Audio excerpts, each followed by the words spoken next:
And welcome everybody to the Apocrypha Apocalypse. I'm Gary Machuda. I'm joined by William Albrecht and Dr. David Zavaris. William, David, how you guys doing today?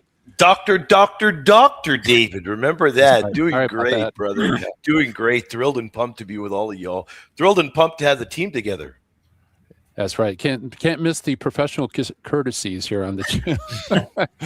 Doctor, how you doing? Doctor. Yeah, very, very good. Even without my credentials, I'm very fine. Don't worry. So, and yeah, I was looking forward to this stream. So I don't know, guys, help me out. Like which one this is in a row we're doing. Contra Dr. Ortlund. We've done many. Probably like fourth or something like that. I'm not sure. Oh, definitely more. We've definitely done more where we've had to correct a number of Dr. Ortlund's errors. We've done many in not only here, on multiple other channels. We've done them. And Dr. Ortlund's found his niche. He realizes that people buy into these arguments and, he usually repeats the same arguments over and over, but a lot of the audience aren't aware of them. Maybe there are people barely tuning into the channel. Maybe there are people that are new here to Patristic Pillars or new to Apocrypha Apocalypse, and so you all are unaware. Well, because of that, this is why we do what we're doing, and we're going to dive in deep and deal with those arguments again. Yeah. If he keeps bringing it up, we'll just keep smacking him down. I mean. No problem on our end. Yeah. We love it. I'm looking forward to this video on the Brenius list. That's going to be fun as well. So. Oh, yeah. Oh, that'll be a lot of fun. Yes, indeed. In fact, it's funny. Like I said, I've been playing around with AI a lot.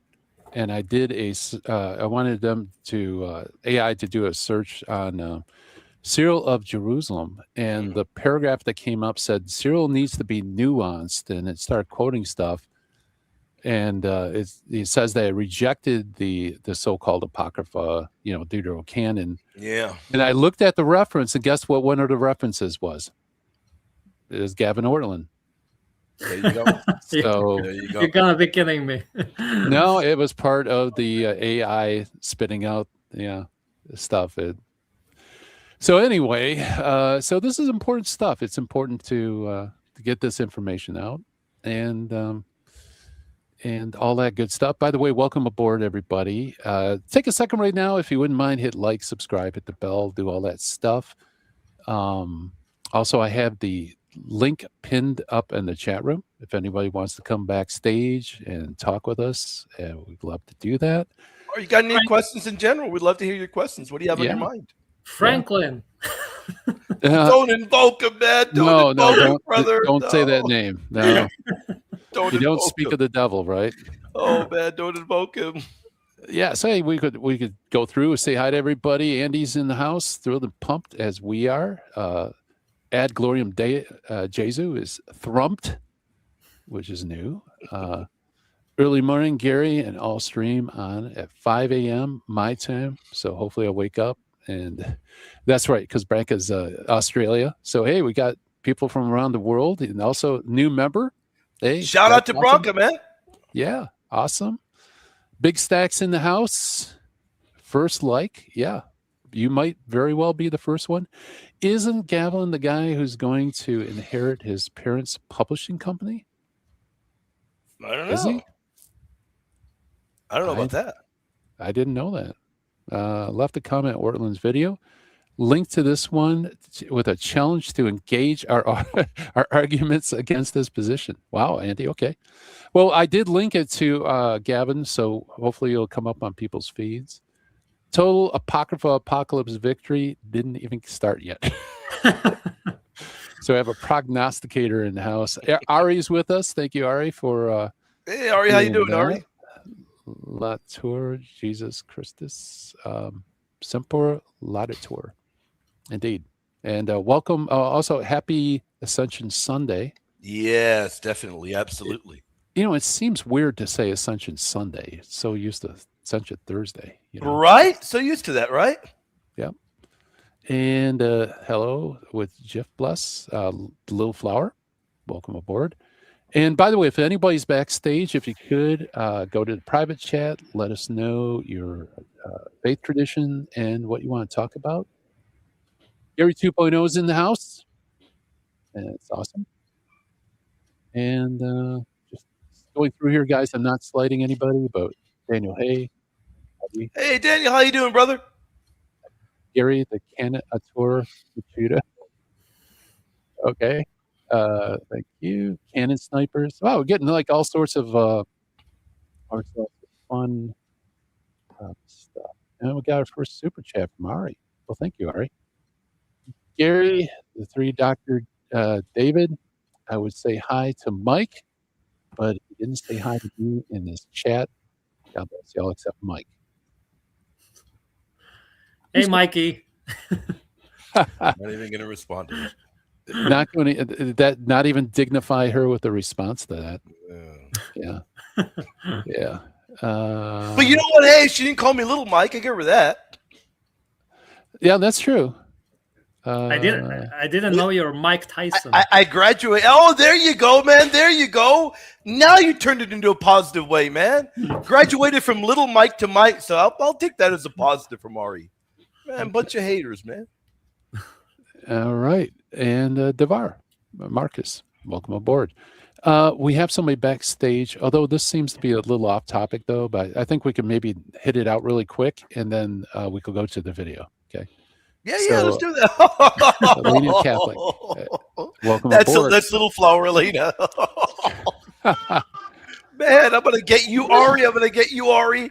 And I get you, Elena. I'm going to get all of y'all, man. Hey, Looks good, though.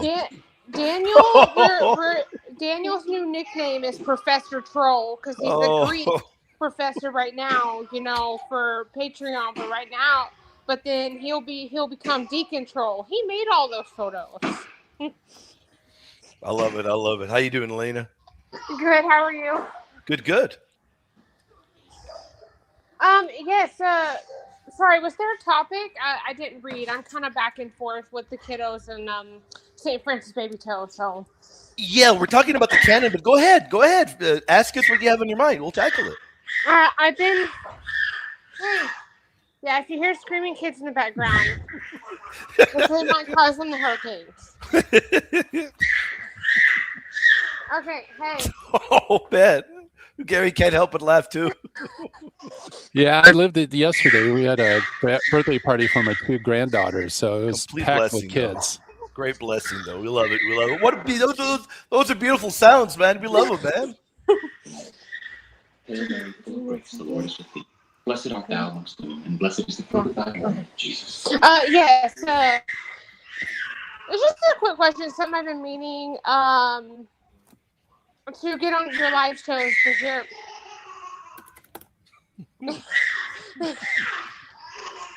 Dude. Oh my goodness. Uh-oh. Give us the. Maybe we could talk to her later. I don't know. You want us to bring you back up in a bit, Elena? I think she might have. Calm down. She's muted. I think she might have dropped off.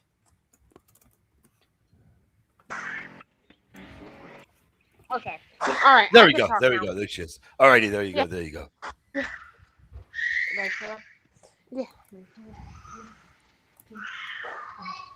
Yes. So just a quick question. I know there's a few verses that talk about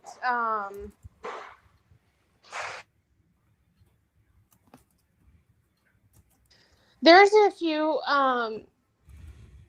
verses that talk about, like, do you know when you're handling a situation, like correcting a person maybe, or trying to approach someone about a sin you have been seeing in their lives, and you bring another person with you to kind of witness that conversation. I know there's verses about it. I don't know exactly what, like where in scripture they are. So, and I'm gonna kind of use a scenario to give you kind of like a real life example. I'm just gonna use me and St. Francis Baby Toe, for example. And just in the past, from someone we've had issues with, trying to get in the middle, because every marriage is going to have conflict, you know. Um, she likes to try to get in the middle of our conflicts. Anyways, I'm not sure my name, because I just feel like it's kind of gossip and not very honoring. Anyways, so, like, for example, so say that extra witness, though, that someone brings along is not living a godly, faithful life. Say they're even going to a church that, like, is teaching heresy, and they continue to go there, so they're not living a faithful life for God, even though they say they are. Doesn't that witness that you bring along usually have to be like someone who's being faithful, faithful to the Lord, living a faithful life? Because to me, a witness who is following heresy, what our pastor is teaching and everything, is not not a viable witness, I guess is the best word for it. Okay. Because Yeah, they're not go ahead. living that faithful life to be able to come along and help correct somebody and witness to a conversation. So that way, if the person tries to say, oh, this person totally, like, accused me, the person that's being corrected comes back and says, like, this person totally accused me and totally sinned against me, approaching me with this. And then I know that's why that whole witness, bringing along witness, can be important, very important sometimes. Yeah, I think I kind of have an idea of what you're asking. In other words, the question is kind of, can one that is technically not part even of a really a Christian church, because if they're part of a church that doesn't teach the doctrine of the Trinity, that would pretty much be a cult. If they're not part of a Christian church and they're not really living out their faith, would that kind of a person be the ideal person or even authoritative person to give out any kind of spiritual correction? If I'm understanding you, that's your question, right? Yeah, because it's Yeah. kind of like taking that log out of your own eye. Like right now, she's kind of rejecting that she's viewing the Trinity as modalism, but she's rejecting that she's doing it. Yeah, no, there's no doubt. The Bible is very, very clear when it deals with this. Anyone can be a kind of a witness in terms of being present, but they would not be ideal, and they definitely would not have any authority over anyone in terms of spiritual correction. And the Bible lays that out very clearly, that number one, correction is done by the faithful, those that are spiritually mature as well, and those that really are part of the hierarchy of the church. So, yeah, this person really wouldn't have any particular say over that. And, that would be a big problem in my eyes, as I see, because really the pattern is people that are faithful Christians within the church, pretty much it is the church that judges, not one that is not part of the church, and even one that is not even a Trinitarian. They're not going to have any role in correcting somebody that is part of the true church. So really, the important thing to remember is, and the verse you were thinking of is in the Gospel of St. Matthew, where in Matthew 18, it tells you, tell it to the church.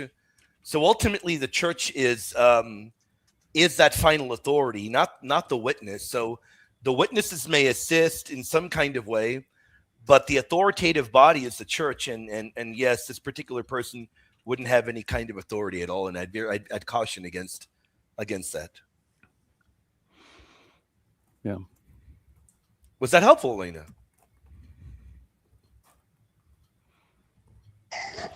Yes. Sorry, had to mute my mic for a second. That's all right. No worries. I know, yes, very helpful. Like I said, I don't like obviously if a sin's part of my life, she comes with it, and I. Can you switch the leg pillow to the other leg? Yeah. But it's not like I wouldn't take her words to be like, "You're a heretic." Oh. Uh-oh.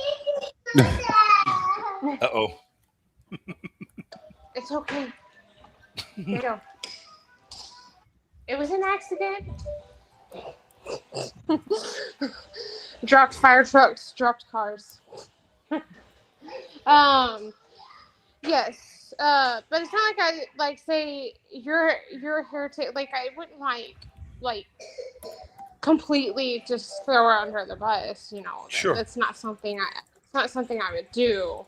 Sure, there's no problem hearing what people have to say and hearing their kinds of thoughts, but that's pretty much as far as I'd go, hearing them out. But them having any kind of authority or really any say in your spiritual life, I would definitely caution against that.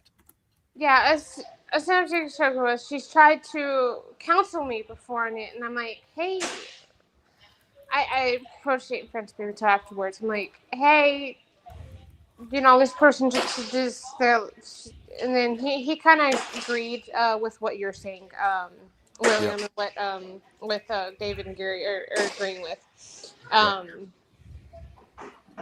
That's what he was saying as well.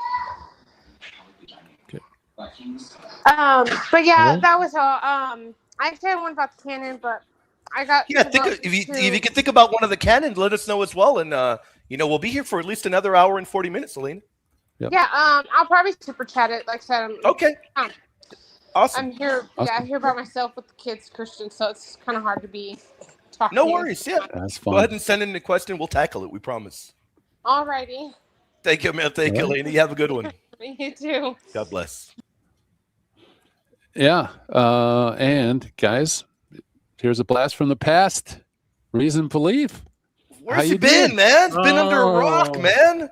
Been under a rock, man. Where you been, man? I thought that, you know what I really thought, Gary? I'm not even gonna lie. I'm like, that guy got raptured. The rapture's real, man. Reason belief got taken, man. The rapture's real. Got left behind, man. Got left behind. How you been, brother? I've been better. I'm not gonna lie. I had a sort of a kind of a big sort of mental health crisis. So I took praying some for time, you, my friend. Praying some time for you, away and things. But feeling a lot better now. Starting to get back into the swing of things. Praise the Lord. Please do keep me in your prayers because I recently lost my job. But I'm so sorry to hear. Oh well, never mind. You know, God works in mysterious ways and all that. So and so now I'm spending my time on your live stream. Hey, there we go. Such fun. So there is a silver lining to losing your job as you get to hang out with us guys. Exactly. Yeah. Why not? There we go. Well, hey, well then we'll keep you on board as we go through Gavin's video. But before we do that, really quick, I need to bring up this particular heretic. We got Ari. We got Ari. Oh, hello. Hello. Hi, Ari. Hi. How are you guys doing? Doing great. Doing well. Yeah. Hi to everybody but William. You know what, William? I'll forgive you just for today. I want to give a shout out to Devor Marcus because my brain will get scrambled and the gifted membership will vanish. Thank you, brother. God bless you. Who got gifted the membership? It was Notorious R. Thank you, Devor. God bless you, brother. My brain will get scrambled and it'll vanish, and I don't want to forget that. Thank you, brother, for your support, my friend. Thank you. Awesome. So what's up, Ari? Hey, so awesome. So I had a question about I'm starting to dive more into the faith, and I'm also like learning about like the other faiths as well, the other apostolic faiths in general, like Eastern Orthodoxy, Oriental Orthodoxy, and the Syrian Church of the East. Now, one of the things that I know that we very much differ is the canon. So I've been kind of looking into like the other faiths and like what's their reasoning for the canon and stuff. But I think for me, what's confusing is like I don't see how they can justify either having a smaller canon or a bigger canon. So I was wondering to see if you guys were kind of, I mean, you don't have to go super in depth, but like at least kind of give me a general idea of like what the reasoning is behind either having more or having less. Because, for example, I know the when I look into Oriental Orthodoxy, I know the Ethiopians, they have like around like 80, like around 80 books, and like for me, I think that's kind of bizarre. But I haven't been really able to find where are these guys getting their canon from. How are they justifying it? And then same for Eastern Orthodoxy. Like I'm not too sure like how some of these guys are doing that, you know. And I guess for me, it's like at least logically in my head, I think I'm like if you're claiming to be the one true church, you would think that the canon would be something that you guys would be united on, you know. But I don't know. Maybe that's just my thinking. So I don't know if one of you guys can maybe Gary or Dr. David or even William or our guest or somebody can answer. We got an Eastern Orthodox here in the panel. See, fortuitous. Yeah. Oh, I didn't hear. I'm so sorry. I didn't even realize. Now I feel bad because I feel like I sort of. I'll stay silent in the background. It's okay. I'm sorry. No. I didn't know you were Eastern Orthodox, brother. I'm sorry, but I didn't mean that as an insult. I'm just trying to find reasoning behind. Yeah, you're trying to understand. Yeah. So if it came off as insulting, I'm sorry. I do apologize. I do love the other apostolic faiths. Just want to make that clear. So for the Eastern Orthodox perspective, it's more towards liturgical reading. That's predominantly why we have a slightly larger canon than Roman Catholics. For instance, obviously we've got third and fourth Maccabees, we've got Psalm 151, etc. And it's more along the lines of sort of tradition, as opposed to sort of like a like the Roman Catholic viewpoint would be, and correct me if I'm wrong, brothers, but would be more sort of like the formal sort of authoritative sort of stamp of approval on those books to be used sort of going forward. Within our church, we have liturgical readings and things like that, which come from sort of those extra books and the extra psalm, etc. But obviously these guys are far more knowledgeable on this than I am. I'm just would you guys wait, so hold on, sorry. Question for you, Reason Belief. So would you guys also consider your guys' canon divinely inspired as well? Like do you guys like or do you guys have like a solid, because I mean again maybe I'm just not looking on a good place, but like a solid reasoning into why you guys have the canon that you guys have? Yeah, I mean, I don't think I'm too qualified to sort of answer that definitively. I'm just going to be real with you. But obviously that we have the books that we have in common. We are firm in that, and we hold to those very firmly. The other extra book it's not many extra books that the Eastern Orthodox have within their canon. Again, it comes from liturgical reading, but obviously because we have such a strong emphasis on preserving tradition and sort of the liturgical sort of aspect of it, then we are more firm on that.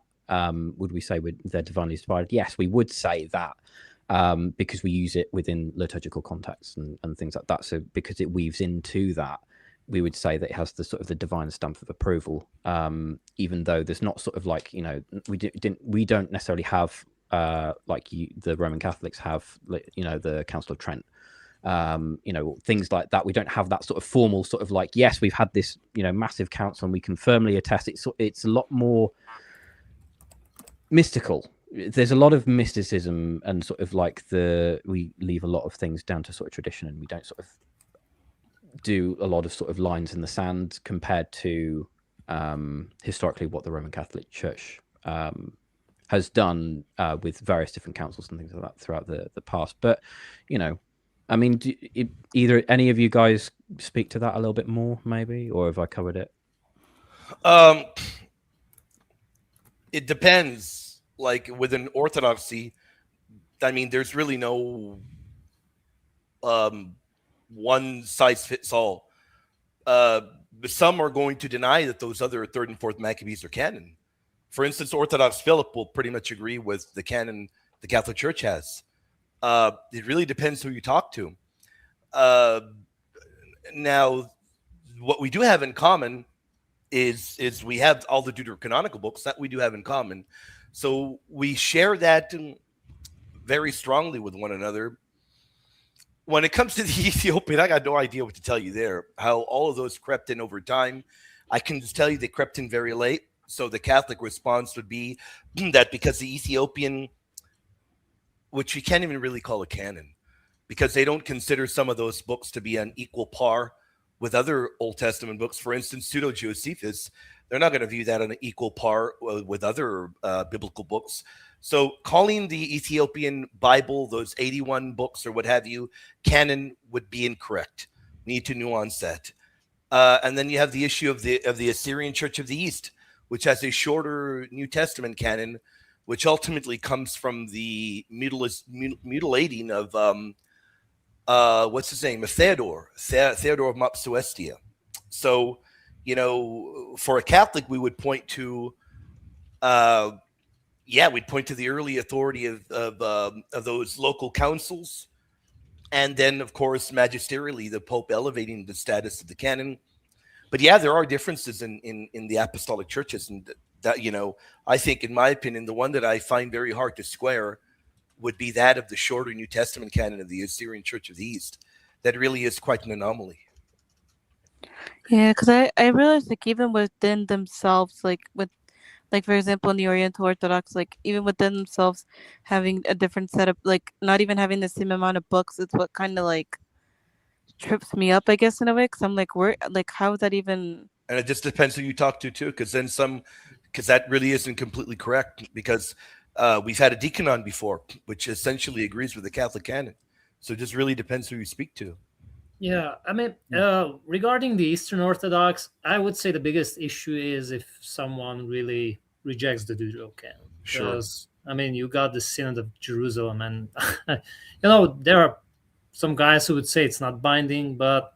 Well, there you go. I mean... It is. I mean, it's pretty authoritative. Should be, yeah. And it's pretty much almost everybody who agreed on that. Yeah. And so I think if there are some Eastern Orthodox who would say the Deuterocanon is of lower authority, that's a huge problem. Regarding those more books, like William said, I don't know. Like, I really don't know, because like William said, Orthodox Philip would say that Third Maccabees is just not on the level like Second and First. Right. I don't know. I'm not sure. I don't know. I really don't know. Regarding Oriental Orthodox, I was just speaking to one, a Coptic, and he said, what's binding all of us in the Oriental Orthodox churches is what we share or what we have in common. So essentially the Catholic canon, Well, but then go ahead. But then I asked Subdeacon Kakish, okay, but in the Syriac Church, you basically say that Second Baruch is inspired, no?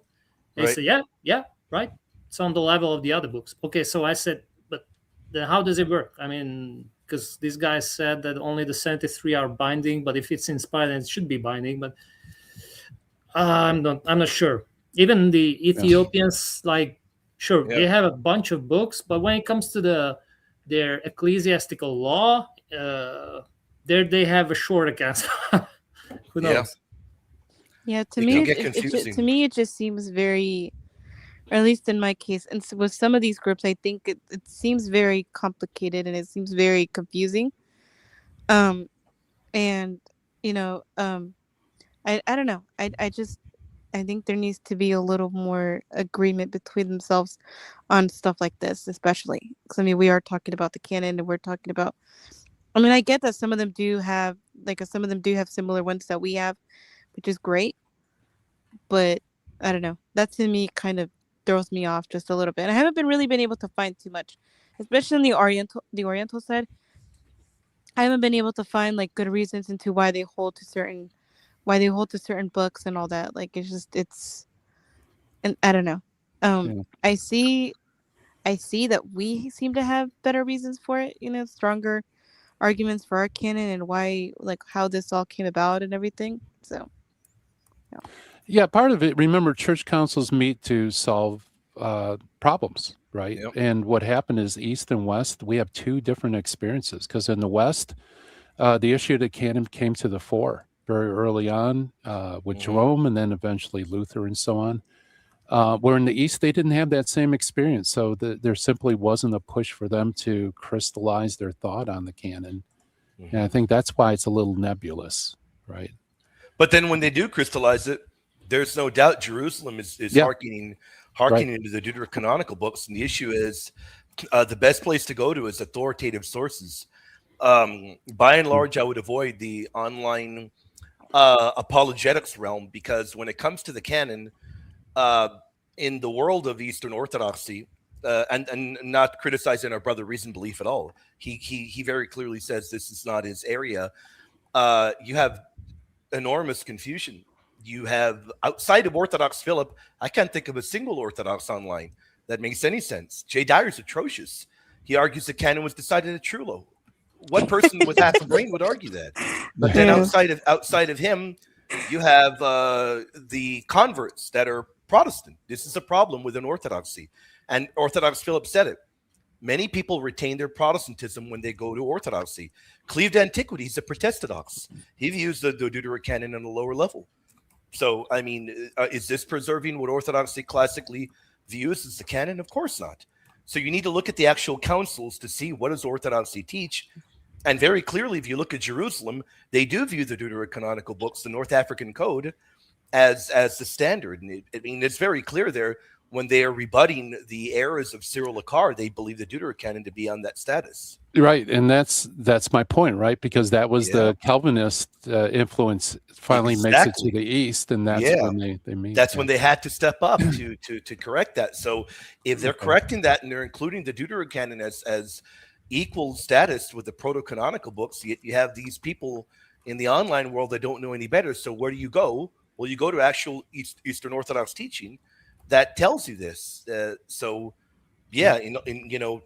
defend our Orthodox brothers and sisters, they do view these books as canonical.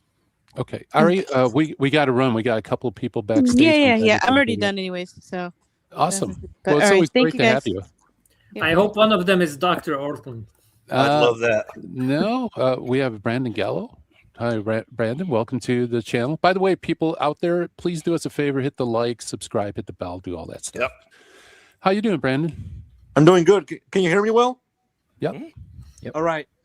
I want to ask a question mainly towards Gary Machuda and William Albrecht. Is that fine? Sure. It's fine. Okay, so don't leave Dave out, and Reason Belief, but that's okay. Yeah, but it's mainly surrounding Roman Catholicism, because you believe that the canon of Scripture. David's Roman Catholic. I'm just the odd one out here. I'm sorry. You believe that the canon of Scripture was settled at the councils of Hippo and Carthage, right? Yeah. Depends what you mean by that. Like, not dogmatically. It wasn't like on the level of dogma.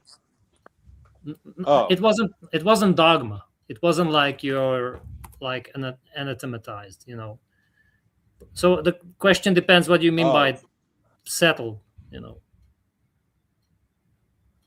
Well, I want to ask this. Like was it reflecting the universal church? Yes. I'm sorry. So if you believe that there wasn't like a statement from the church regarding the canon of Scripture until the 300s or 400s, then what would that mean for Christians before then, like including the Apostle Paul? Would you say that there's a possible?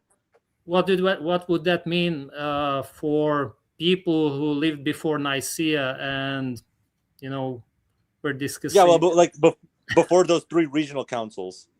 Yeah, but it's the same question. Like, okay, so what was before Nicaea 1?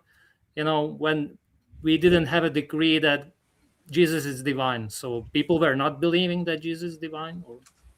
Well, I mean, there are like early church writers like Cyril of Jerusalem and Melito of Sardis who rejected the Deuterocanon. So since there wasn't a statement on the canon of Scripture before 382, then would you say like would you say they're like not anathema or not heretics because there wasn't a statement on the canon before then? We would say this, and I'm going to allow David to answer. We'd say that you have no idea what you're talking about, and you've done no research on this. For what you just said there, you have no clue what you're talking about. Go ahead, David. Yeah. I just wanted to say that none of what you said is actually true. Ridiculous. Neither Melito nor Sealer of Jerusalem would held to a shorter canon, we would say. Well, I haven't really seen much proof that they accepted a larger canon. Would you Well, mind then how showing about proof? the evidence? Since you are the one that made the positives, you're the one that made that statement in your end. Give us your evidence, because you don't get to play that game of saying, well, this is they rejected it, and then we tell you you're wrong, and you say, okay, well, where's your proof? No, where's your proof they rejected it? You're in fantasy land. You're repeating what everybody in the online Google world repeats, but you haven't actually read Cyril. Because if you read him, you would know that he uses the Deuterocanon all over the place, even calls it sacred scripture. You don't know what you're talking about. And Melito most definitely does not reject the Deuterocanon. You're just repeating whatever it is you've heard. And I tell you with respect, my friend, you need to actually research this stuff rather than coming and repeating the same old party line. Read it and do research. You're wrong. Today we just from Cyril of Jerusalem. Yeah, go ahead. Yeah. So this comes from the Catechetical Lectures of St. Cyril. It's published by Oxford. It says, quote, "After these come the 5 prophetic books, the one book of the 12 prophets, the book of Isaiah, the book of Jeremiah, with which Baruch, the Lamentations, and the Epistle makes one book, then Ezekiel, and the book of Daniel is the 22nd book of the Old Testament." In there, it doesn't make an absolute statement whatsoever that he's holding to a shorter canon. He's just making a declaration that these are in the Old Testament. Yeah, you're not going to hear him calling the Deuterocanon Apocrypha or rejecting them. It simply doesn't happen. He calls heretical books Apocrypha, not the Deuterocanon. Well, I'm sorry about that. Okay. No, that's like, I don't have much to say. I mean, okay. Well, if you have any questions or you want to come back, please do. We'd love to have you back. Yeah. Okay. Yeah. Thanks for joining us. Watch today's stream, because we're about to dwell into Melito Sardis, actually. Yeah, we're about to get in there. We're about to one last one, and then we'll go to the video. Theopolis, welcome to Apocrypha Apocalypse. Hey, grace and peace, man. How y'all doing? You know, hear me? Great. Yeah. What's your faith persuasion, brother? I'm a Catholic Inquirer. Cool. Gary's book, Why Catholic Bibles Are Bigger, is essentially what started my journey. There you go, man. Yeah. So thanks be to God. Yes, sir. I guess I don't have too many questions per se. I'm pretty sure you guys are going to get into this in the video, but I watched Gavin's video on Melito's list, and here's, I guess, some of the things that I think people overlook when it comes to using lists. Gary points this out, I think, in his book, The Case for the Deuterocanon. You know, like sometimes it's just assumed that when people are listing books, it's assumed that they're listing books for all Christians to believe. But here's what seems to kind of boggle my mind. Number one, there's the assumption that Melito is giving the Christian canon.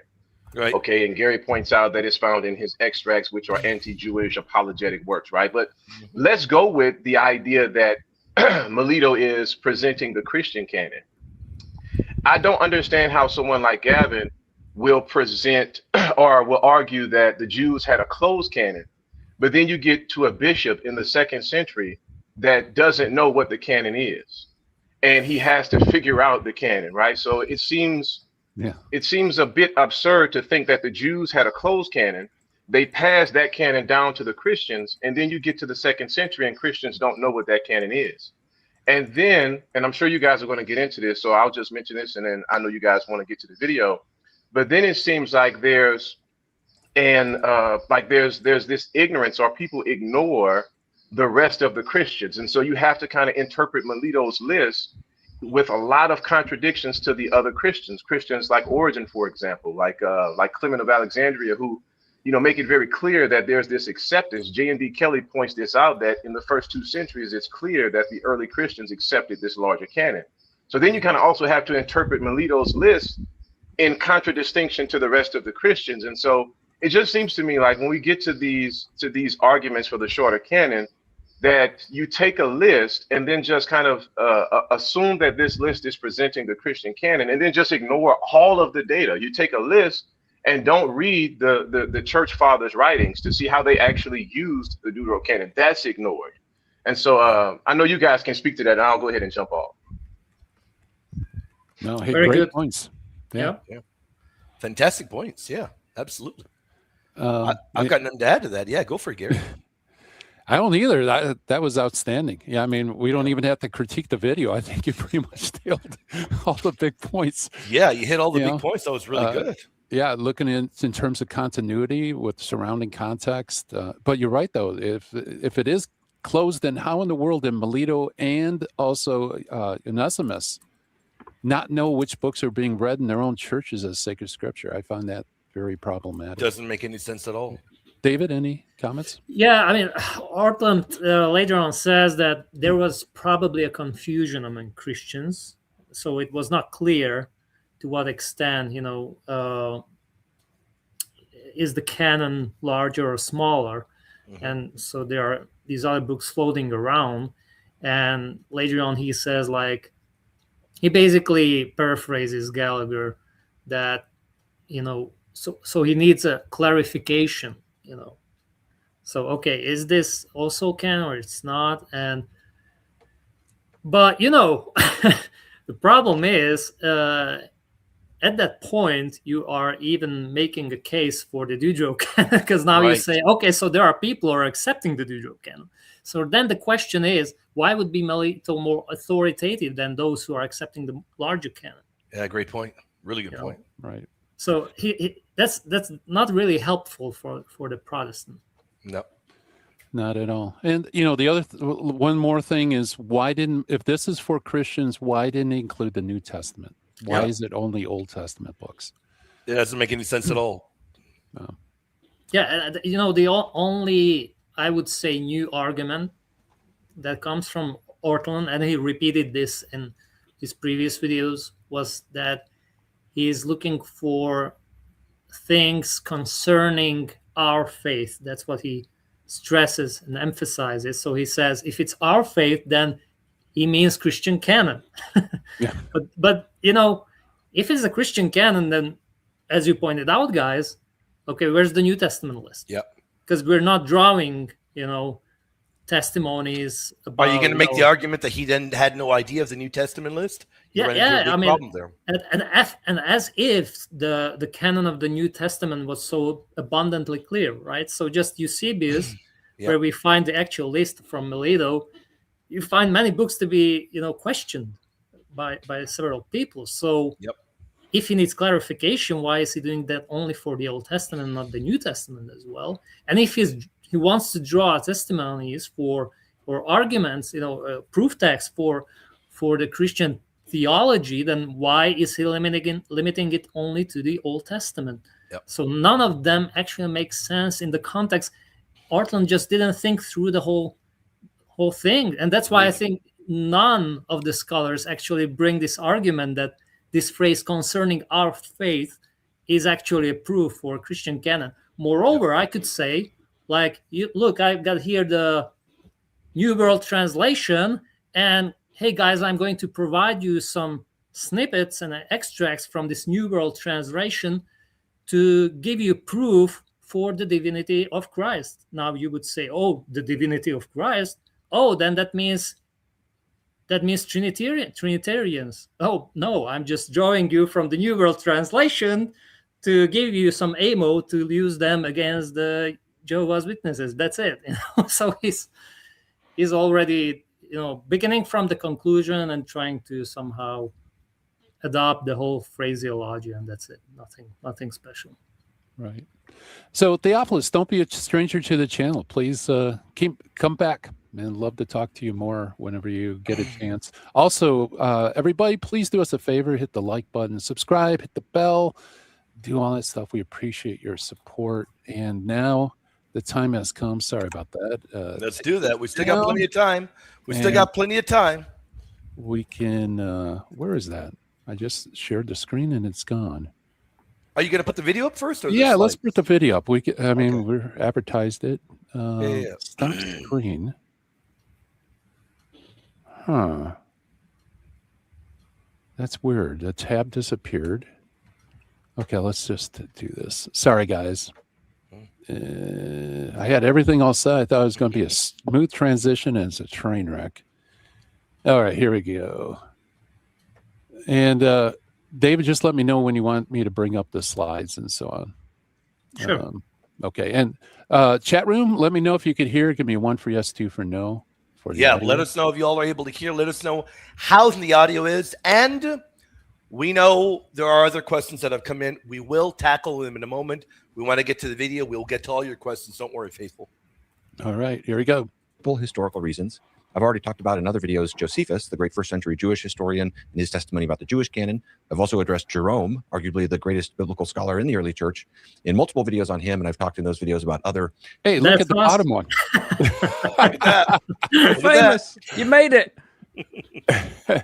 We hit the big time, I guess. Other Look at church that. fathers like Athanasius. Today, I want to look at the earliest surviving canon list in all church history. It goes all the way back to the 2nd century, coming from Melito of Sardis, a highly respected Christian leader, writing sometime around 170 AD.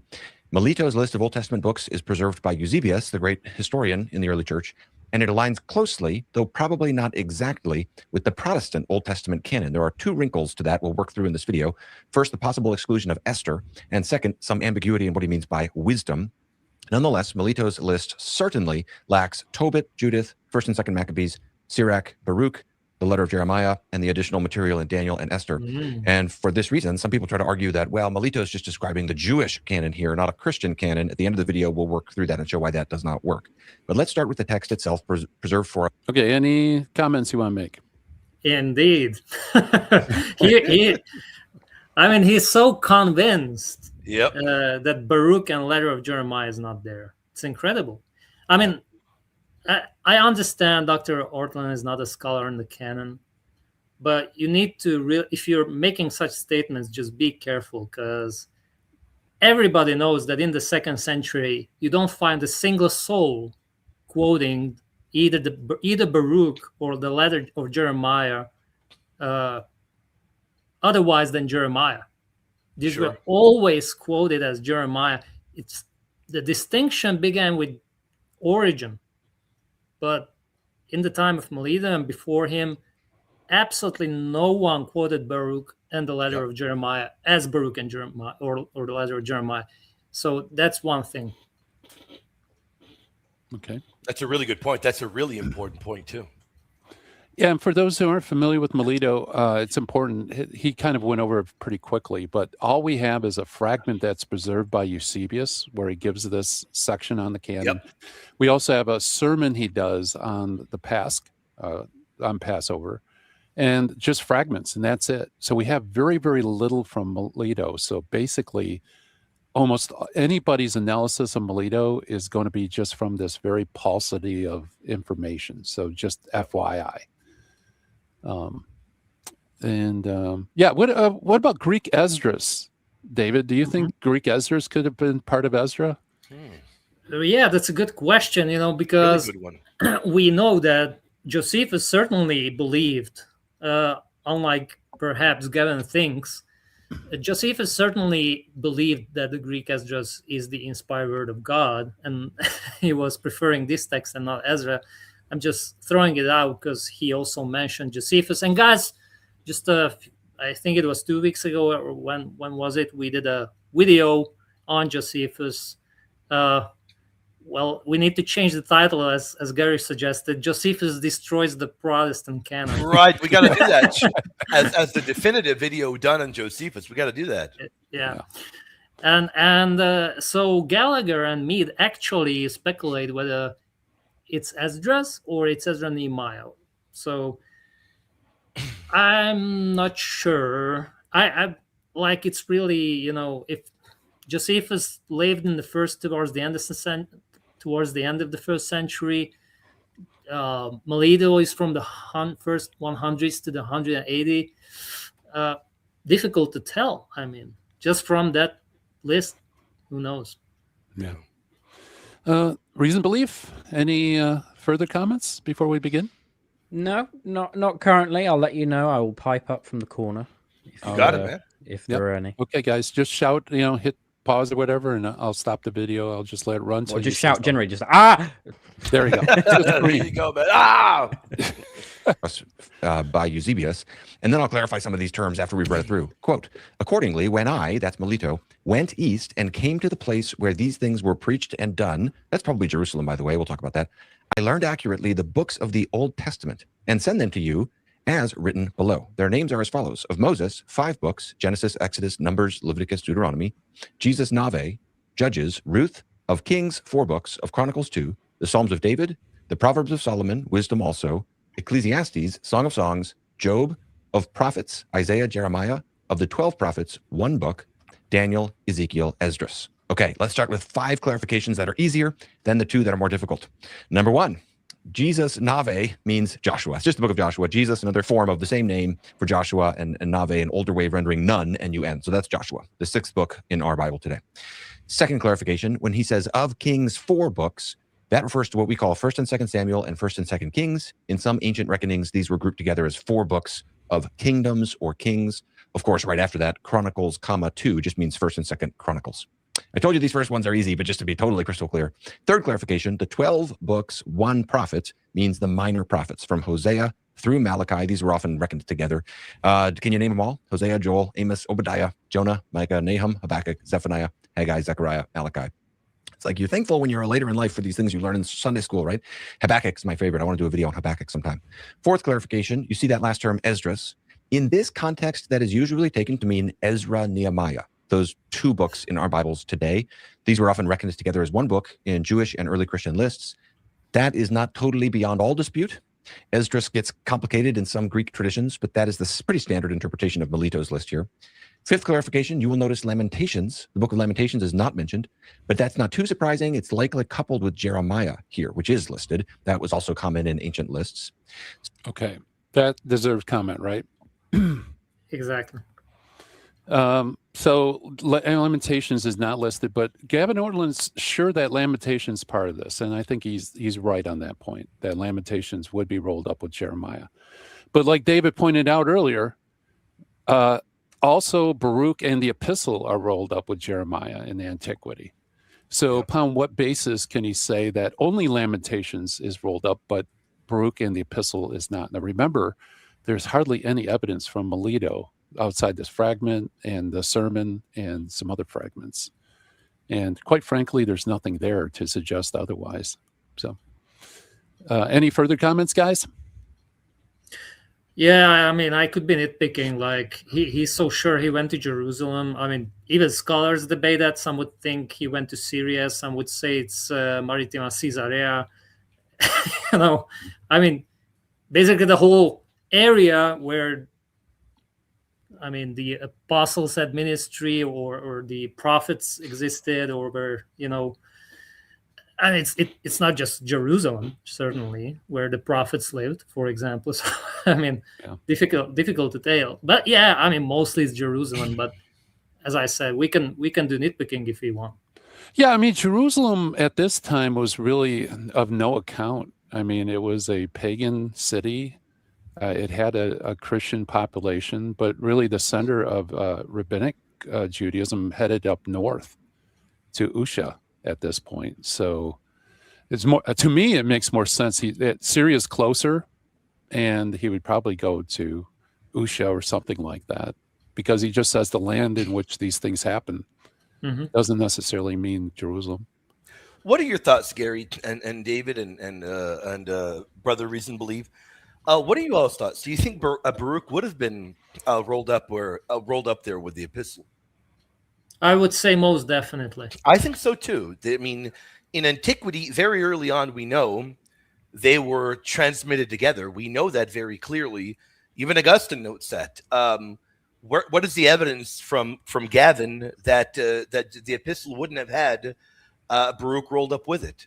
I mean, I'd love to hear what you had to say about that.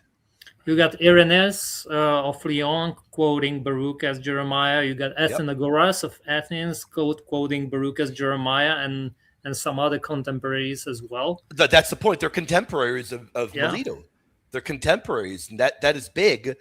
So I would argue that Baruch would definitely be there.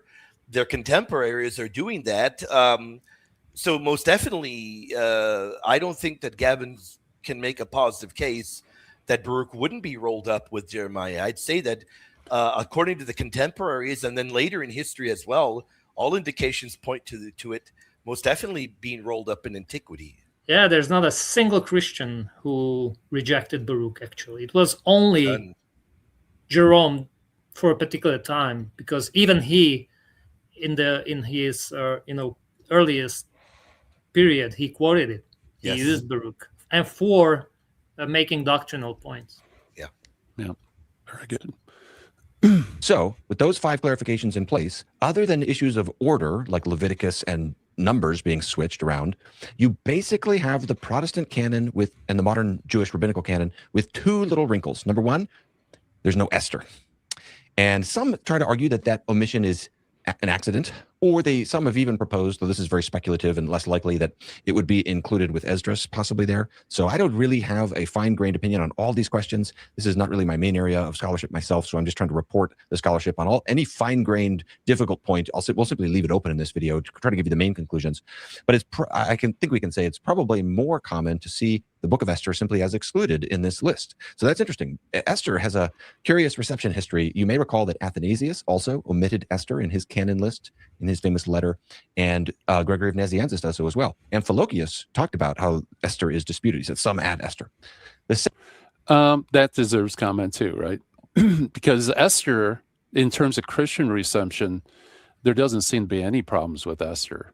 I mean, you only have those exclusions from lists, which I would argue is because they're jostling it against rabbinic Judaism, right? Yeah, I would agree with you there. Because look, First Clement, right out of the 1st century, apostolic father, in chapter 55, references Esther in the deuterocanonical form, the expanded Esther. Josephus is using deuterocanonical Esther. Yep. And although not a lot of Christians use Esther, when they do use it, it's always positive. So, but when you look in the rabbinic sources, however, Esther's sacredness has continuously been debated. And I believe that's actually, I think even, was it Beckwith, I think, even points this out, that the omission of Esther kind of signals a Jewish non-reception of the book. Yeah. So, yeah. Up till the 4th century, if I believe. Yeah, it goes pretty late. So, yeah, he said this isn't his wheelhouse, and he's not going to comment on the fine-grained stuff. So, hats off to Ortlund for having the humility to say that. But I think he was honest about that. I appreciate that honesty there. I do. Yeah, but I think that's actually a tell, though, right? Because there's problems in rabbinic Judaism. There doesn't seem to be problems within Christianity if you understand list in terms of what they're trying to say per list. Not just assume every list is a Christian canon. And the context of it as well, what the reason is for them listing those books in that specific order according to what time it is. Exactly. Yeah. Right. And by the way, guys, what about the minor prophets? Did Christian have one book of minor prophets, or they usually list them separately?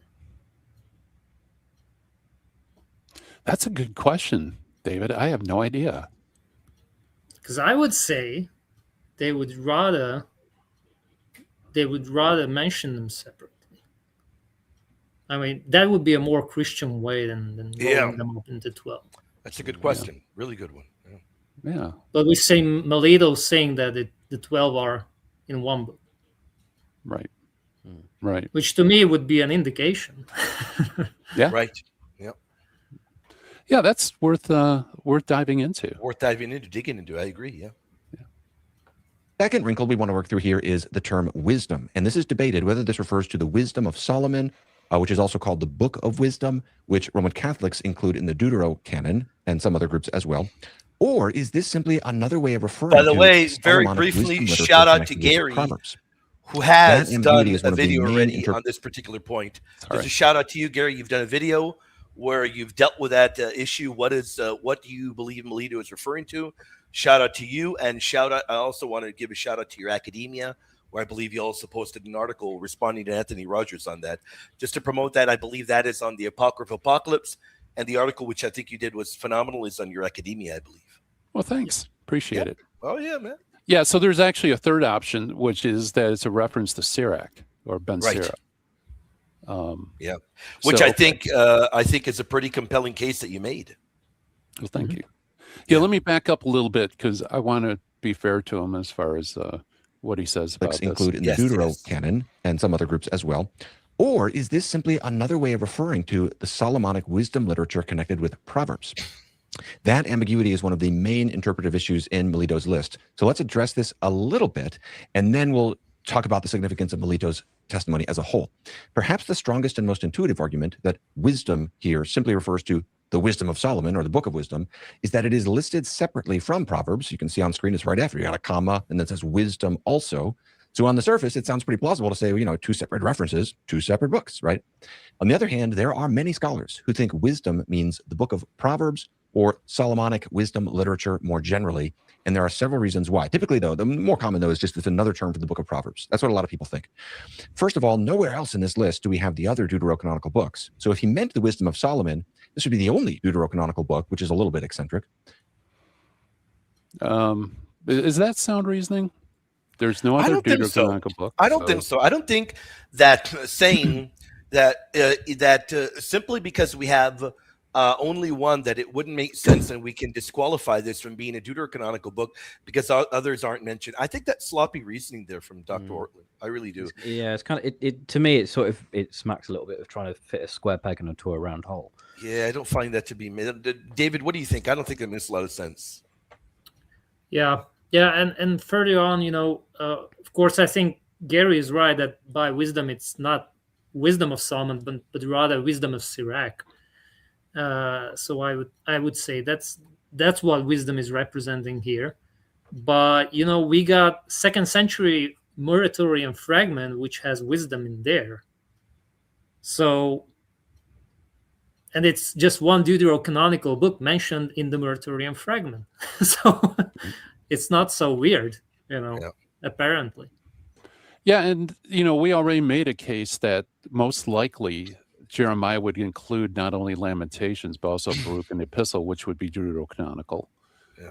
So he's assuming that it doesn't include that, and then based on that assumption, argues that this most likely wouldn't be deuterocanonical because there's no other deuterocanonical text.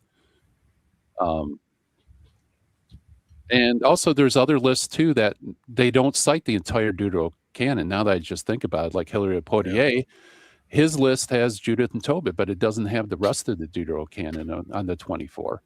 So I don't see why that would necessitate or even add weight to the fact that this most likely wouldn't be a deuterocanonical book, right? Mm-hmm. And also Origen, remember, he also has the Hebrew name of Maccabees with no other deuterocanonical books in his list, although he says it's outside the 22. Okay. Anything else? Okay, let's go. But more basically, and the stronger argument here is that early lists sometimes do repeat or vary titles like this, and Proverbs was sometimes simply called wisdom. The book we... Yeah, but the question is, did Melito's list repeat titles? And if you look at, here, I'll bring this up. If you look at his list, folks, you'll notice that this is the only place there would be supposedly an alternative title. Everything else is just flat out, this gives the titles, right? Mm-hmm. So yeah, other people might give alternative titles, but the question really is, does Melito give an alternative title? And there doesn't seem to be any foundation for that. Okay. We call Proverbs sometimes just called wisdom. In fact, Eusebius writes just earlier in his ecclesiastical history, from what we're quoting in this video, just a little bit earlier, that Hegesippus and Irenaeus and others who lived around the same time as Melito call Proverbs by the title wisdom, as you can see on screen here. Furthermore, well, actually, is that what he says? No. They call, I'll wait till you put it. They call Proverbs all virtuous wisdom. Yes. Proverbs Solomon, yep. Pen Artias Sophia. Right? That's correct, yep, which would be different. Which would be a significant difference, I would argue, Gary. Right. And as I pointed out in the other thing, and by the way, David, if you're, I don't know if you have slides or anything, so let me know if you want to bring it up. Also, Wisdom of Solomon is called the all virtuous wisdom, and also Ben Sirach is called the all virtuous wisdom. Right. In fact, all of them are called all virtuous wisdom. Yep. So the fact that Eusebius points out Irenaeus and some other ancients, really, this doesn't really specify Proverbs, although he does call that out. In fact, it was Jerome of all people. Remember, he calls it all virtuous wisdom. That's correct. So, Sirach, that is. Okay. Sirach, yeah. Any other comments, guys, before we go back? Yeah, and as I said, go ahead. If he is appealing to Irenaeus, then did he say Irenaeus as well, or no? That he called it Proverbs all virtuous wisdom? Yeah. Yes. Yes, well, Irenaeus also said that Baruch is Jeremiah. Right. Yeah. Yep. Exactly. Reason belief you were going to say something? No, not on this point. No, I've got a separate one. We'll wait for a little bit for that. Brother, could we maybe tackle? I think maybe tackle. Devor Marcus had a question. I would like to tackle that briefly, if you don't mind. Yeah, real quick. Great. Let me give a shout out to Red Catholic for his super chat. Thank you so much. Thank you so much, brother. Have some money. Use it for technical director, please. Pretty please on Sugar on Top. Technical director. Are you insulting my abilities here? Okay, Devor. I'm trying to find it. Where is that? Yeah, I guess we do need a technical director. It's a super chat. Oh, it's a super chat. Yeah. Devor. Oh, is it? Okay, is this it? There you go. Okay. So the question he's asking, this is a good one. We've gotten it before, but it always helps to tackle it again, and it's very helpful. First off, Devor Marcus, thank you for the support, brother. Thank you for the super chat. In the scenario of the reunification of all four apostolic churches into one holy Catholic and apostolic, which canon of the Bible would be accepted? Now, of course, that is a day that I'm not sure we'd be alive to see, but it's definitely something we pray for, the reunification of the body, the fractured body. There's no doubt about that. But I'll give my thoughts, and then and Gary, David, and Reason, you all can chime in. In terms of Catholicism, since you mentioned Devor, and actually I don't think we've gotten this question before, because we've gotten it in terms of dealing with Eastern Orthodoxy, but that's actually a very good question, Devor, because he tosses in the potential of all churches being reunified. So if all churches were ever reunified, the one thing that we need to be clear about, lay out clarity, is the Catholic canon remains closed. Period. It is closed. The canon would not be and will never be expanded. And here's another thing we have to add, because of the Assyrian Church of the East, no books would ever be removed either. So our canon is normative. Trent made that very clear. It is apostolic, handed down from the apostles. It comes from Christ. So we believe the canon to be closed. So later reunification, which would be wonderful, wouldn't reopen the canon question. Now, what do you do then in terms of extra books? Well, extra books, let's just say Third Maccabees, for instance, could be given respect in an ecclesiastical manner, meaning texts like Third Maccabees, while they are honored or read in certain apostolic traditions, they could be treated as ecclesiastical in the sense of being edifying, but having that respect wouldn't mean that we would add it to our canon. It would be worthy to read without being inspired scripture. There wouldn't be any additions. There wouldn't be any removals. And I bring up removals because of the shorter New Testament list we encounter in the Assyrian Church of the East and in certain Oriental churches as well. So the one thing we would really focus upon, and we definitely pray about that daily, unity really would mean strongly communion in faith. It would most definitely not mean reopening the biblical canon. Go ahead, brothers. What are y'all's thoughts? Yeah, I think we need to. I think hypothetically, I think William does have a very good point there, and I'm speaking from an Eastern Orthodox perspective, obviously. In in so much as the fact that the Catholic canon from the Roman Catholic side of things is very much definitively closed. It won't be expanded or rescinded. However, I think having a mindset like Saint Athanasius would be of benefit for the entirety of the body of Christ. Categorize them as books worthy to be read. Highly revered, inspired, appointed to be read to catechumens, etc., liturgical context and things like that. But in terms of like a definitive list of canon, simply because the Council of Trent is so definitive and binding, it presents issues when trying to consolidate the two sort of sides of things from those outside the Roman Catholic Church and those within the Roman Catholic Church. It sort of creates that sort of mishmash of sort of like issues. The only way to sort of resolve that from a Roman Catholic point of view, in my opinion, would be to categorize those for special appointment in certain liturgical contexts, or even categorize them as being worthy to be read. Okay. David, Gary, in it? Nope. Yeah, I would just say, of course, I did a response video to Jimmy Aiken, who was speculating about this question, and he was speculating that perhaps potentially books can be added. I responded by using magisterial sources. Sure. That no, that's not going to happen in any way.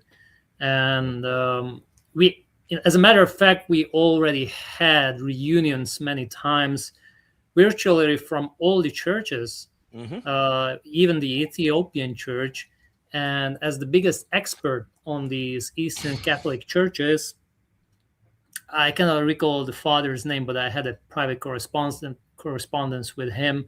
I even presented in my response video to Jimmy Aiken, and he affirmed that all the churches that came to union or reunion or or communion with Rome, actually everybody has the same canon. So if these reunions already happened and every Eastern church had to set or limit or fix their canon according to Trent, then I don't know why would an exception happen in the future. Right. Yep. Let's do a couple of quick super chats, because this one kind of follows right on that. It's Liz B. Catholic. Thank you for the super chat. So no Ethiopian Bible after reunification. Laugh out loud. That's pretty funny. That's a good one. That's a good one. That's not going to happen. And also St. Francis Baby Toe says, if praying the rosary is basically seeing events through the eyes of Mary, how does that apply to the Transfiguration inspired by Gabriel Castillo? Good question. That's a really good one. Yeah, if I remember, if I understand correctly, he's asking. Okay, so the Holy Rosary, the way we view it, is understood in the ancient Catholic tradition through the eyes of Mary. So how can we then apply that to the Transfiguration then, if Mary wasn't there at the Transfiguration? Okay, yeah. So that's a good question. Now, we have to remember that the Rosary flows through Marian contemplation. So if we then apply that to the Transfiguration, that's quite profound. Right, Mother Mary was not present there, but the Rosary doesn't say that she needs to have been present at every single event. Rather, we mean that it is through the eyes of Mary, meaning we will contemplate this mystery with Mother Mary. And how can we contemplate the mystery of the Transfiguration with Mother Mary? Well, in a beautiful way. And everybody in this panel can agree, because even Reason Belief Eastern Orthodox have wonderful love and respect for Mother Mary. And even he would agree that no creature knew Christ more deeply than his own mother. None. So with that in mind, it actually adds a beautiful spiritual element to the contemplation, because what is revealed at the Transfiguration, which is it's his glorified humanity, is revealed there, which goes hand in hand with his divine sonship. And when we then tie that in to looking at it through the eyes of Mother Mary, well, very clearly, It means that you contemplate Christ's divinity at a deeper level. You recognize his beautiful, his albeit hidden, but his beautiful glory, and you pretty much transport yourself there to what we know Mary truly had, as we read that she pondered and kept all things in her heart. In terms of us being loyal to Christ as well, it adds many beautiful aspects there, and we remember that nobody was more faithful to Jesus than Mother Mary. The Transfiguration would remind us that through his glory, Mother Mary was also faithful. And there at the foot of the cross, through his incredible, intense suffering, Mother Mary was faithful as well. Yeah, very good. Thank you for the super chat. Yeah, thank you, brother, for the question. Yeah, actually, that gave me an opportunity to look back in my notes, and there's a couple of interesting things. So Gavin here says that the wisdom is the alternative title for Proverbs. Is that correct? I don't want to have to go back through but I believe so. Sometimes he did simply say called that. Wisdom. He did say the book that, we call yes. Proverbs, or sometimes just called wisdom. In fact, Eusebius writes just earlier in his ecclesiastical history, from what we're quoting in this video, just a little bit earlier, that Hegesippus and Irenaeus and others who lived around the same time as Melito call Proverbs by the title wisdom, as you can see on screen. Okay, so this is important to note. This is from the Anchor Bible. It says, among the early Christian writers, the book of Proverbs is called variously. Wisdom, all virtuous wisdom, the book, wisdom book, the wisdom, the teacher, references in toy. These descriptions are not titles. They are not found in any manuscript of Proverbs, but rather descriptions of the book's contents. So to say Melito is given an alternative title to Proverbs is simply unfounded. It was not a title for Proverbs. It was a description that was given by people.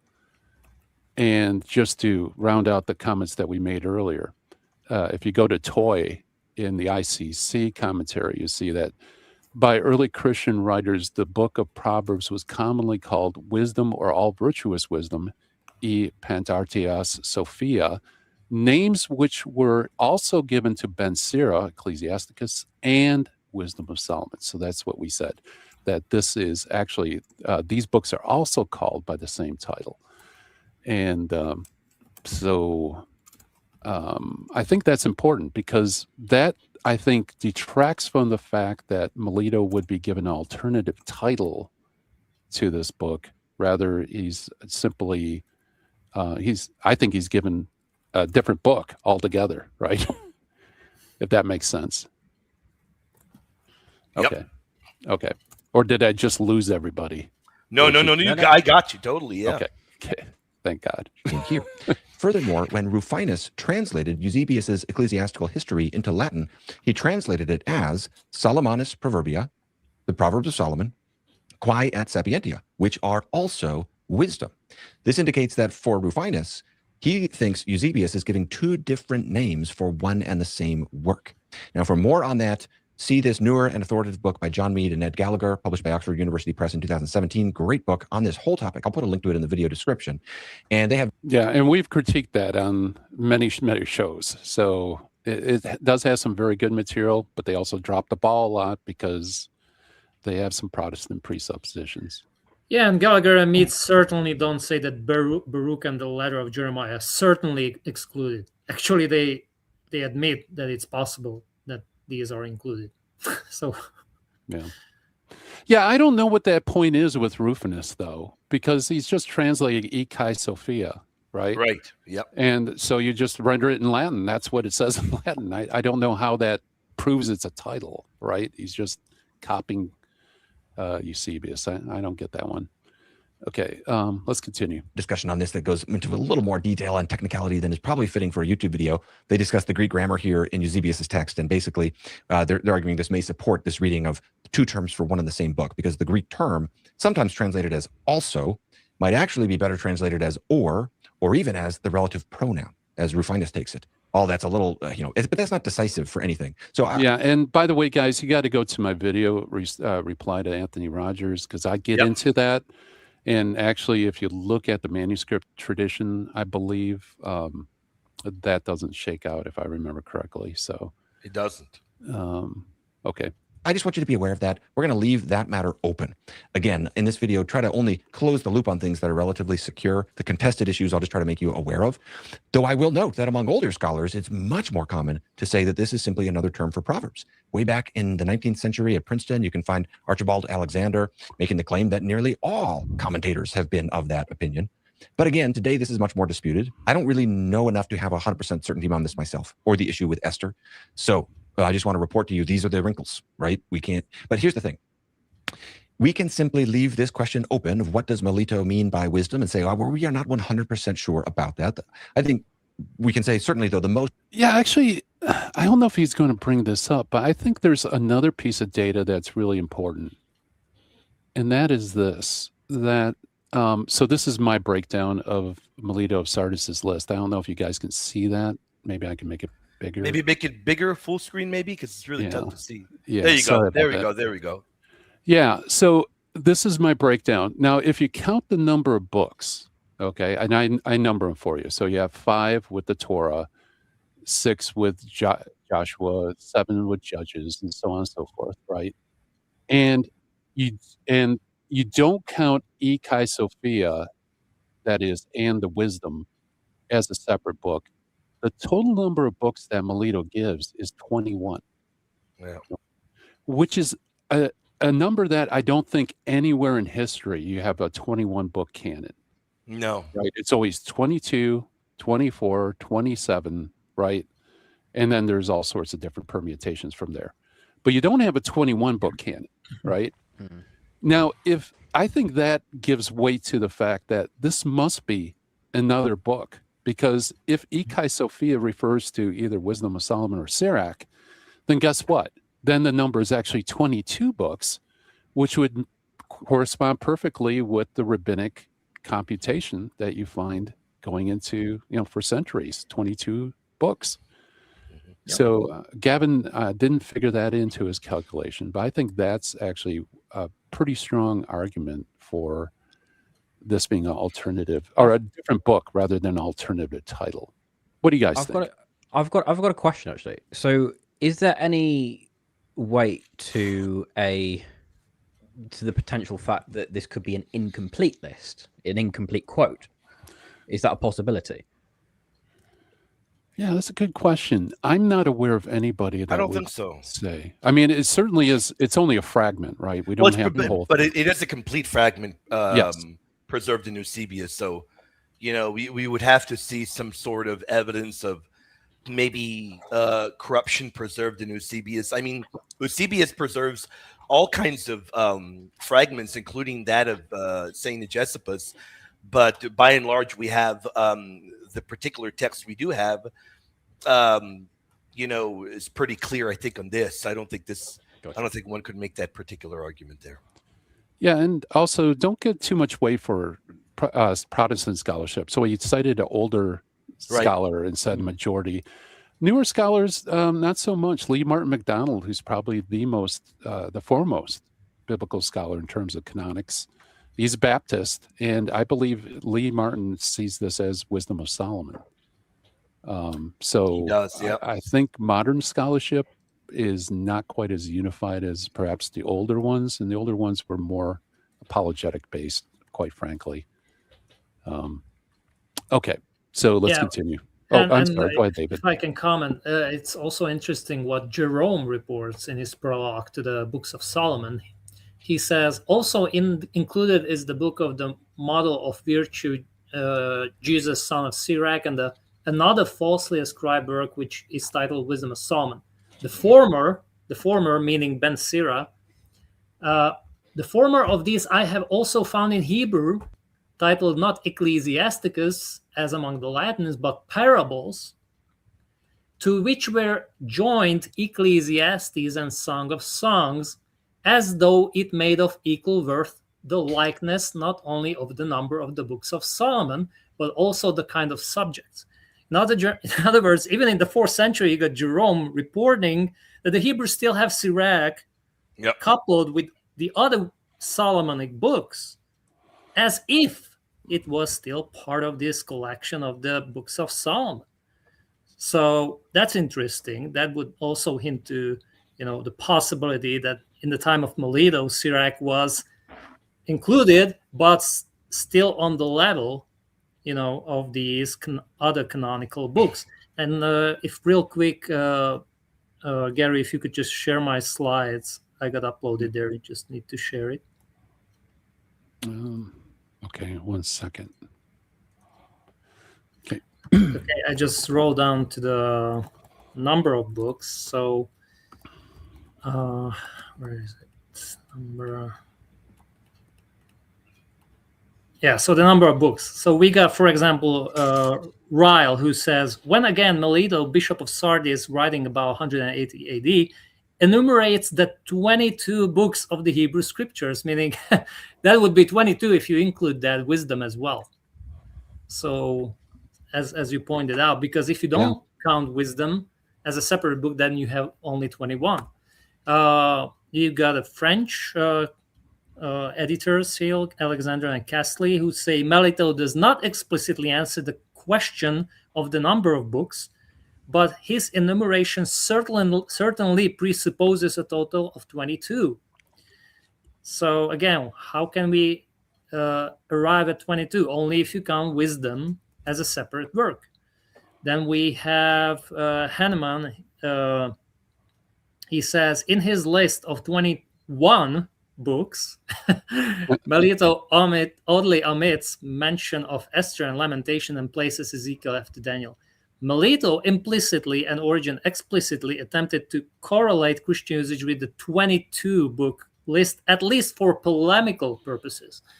So again, you see that it should be 22 or 21.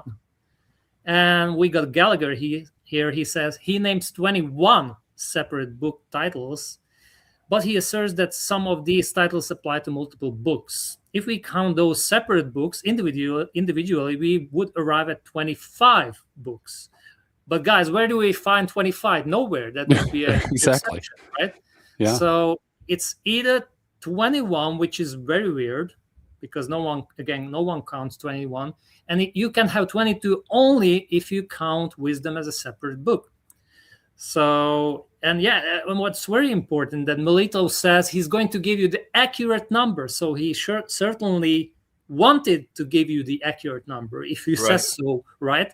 So that's why Gallagher says possibly he did not aim for any particular symbolic number, though he does say that he wanted the number to be accurate. Right. Yeah, so excellent point. So I would say certainly he wanted to report a 22 collection of books, which would mean that you need to count wisdom as a separate book. Yeah, absolutely. And actually, you reminded me of something. I'm just going to throw this up. Also, from Jerome. Jerome says that Ben Sira was called Parabolos or Proverbs, right? Yep. And he found it in Hebrew, and he found it conjoined with the other books like David read. Now, what's interesting, if you take the Hebrew titles, then you have Proverbs, which is called Mashal, right? And you also have Ben Sira called Mashal. And I think that would explain why Melito needed to disambiguate Proverbs from Ben Sira, because they're both in Hebrew called Proverbs, right? Yep. So you have Proverbs and the wisdom. Yeah. And again, like David said, that then it would bring the alignment perfect, and you'd have 22 books. So I just want to throw that out as well. So in case somebody says, well, why not just say, Ben Sira or whatever? It's because the Hebrew titles had to be disambiguated. Yeah. Yep. Excellent. We got, I think, another super chat we got to go to. Sorry, guys. I'm trying to keep all the plates in the air. William's so much better at this than me. Let's see. We have God Bless. I don't know if we've done that, from BB28. BB Lou, man, how you been, man? This guy's vanished for the longest time, man. Hope you're okay, BB Lou. That guy, hadn't heard from him. We've been praying for him. I hope he's okay. Glad to see you, brother. Yeah. And Gary 2.0 says open for use in liturgy and hymnals, divine office. I'm not sure what that's in reference to, but thank you, Gary 2.0. Devore Marcus, simply want to support the Apocalypse and patristic Bible nerds. Bible nerds, man. Thank you, brother. Thank you. All right. Gary 2.0, Proverbs of Solomon, wisdom also, Ecclesiastes. Yep, that is how it's translated. Brecca 2222 caught an early stream finally. Maybe I get to learn something now that a man with golden locks of hair. From a man with golden locks of hair. Who is that? Who has the golden locks? Oh, It must be you, William. It's going to be one of those AI generated. I am locks for shocked William. that nobody has used one yet. I am stunned that nobody has used one yet. Oh, right now I remember. Yeah, I forget one of our great family members. I think repent before too late, but he's not here right now. He's usually, I think, in the morning and the evenings. These guys have AI generated pictures of me. Oh, man. You've seen a few of those, Gary. You've seen a few of those. Oh, man. yeah. Oh, yeah. Well, we saw one earlier. Oh, man. My goodness, man. A bunch of haters, man. All right. Let's go back to the video. Probable outcomes are one of these two. Number one, you have the Protestant canon minus Esther. Or number two option, you have the Protestant canon minus Esther plus the Book of Wisdom. Either way, it's very close to the Protestant canon. Yeah, was it hand grenades and horseshoes, right? It's kind of sort of if you tilt your head, and it looks a little bit like the Protestant canon. If you squint really hard. Yeah, exactly. Yes, the question. Sorry. As Paul Antonius said, Esther is an accretion. Watch out. Oh, yep. Yes. The Old Testament used by Jesus and the apostles and the earliest Christians included the deuterocanonical books. Why are they excluded here, either entirely excluded or almost entirely, depending on how you take wisdom? And it's hard to overstate the significance of this point because Melito is not a minor figure in the early church. He's been somewhat subsequently overlooked because so many of his works have been lost, but he was highly respected in his own day, late 2nd century there. And Melito was so early. He's writing very early, before the later canon debates. Some have argued that Melito may have personally known figures like Polycarp, who was a direct disciple of John, though that is not 100% certain. Nonetheless, Melito's testimony comes very close to the time of the apostles.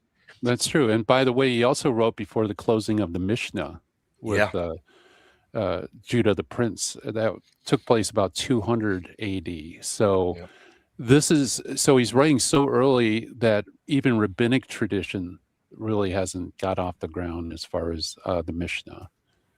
So that's also something to keep in mind as well. But it is a very early church father. So the question is, well, why is it this quasi-Protestant canon, not a quasi-Catholic canon?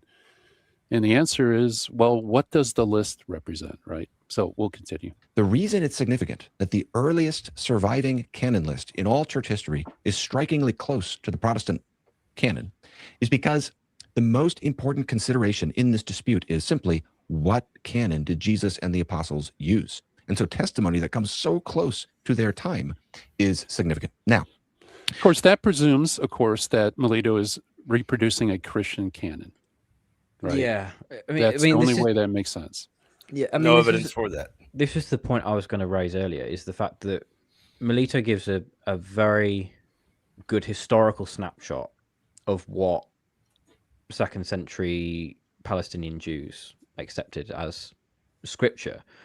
But the point needs to be raised that the Christian church is not bound by these sort of rabbinic Jewish views. It's not bound by that. It's bound by tradition and handing down. You've got quotes within the New Testament of quoting, all these quote unquote apocryphal books.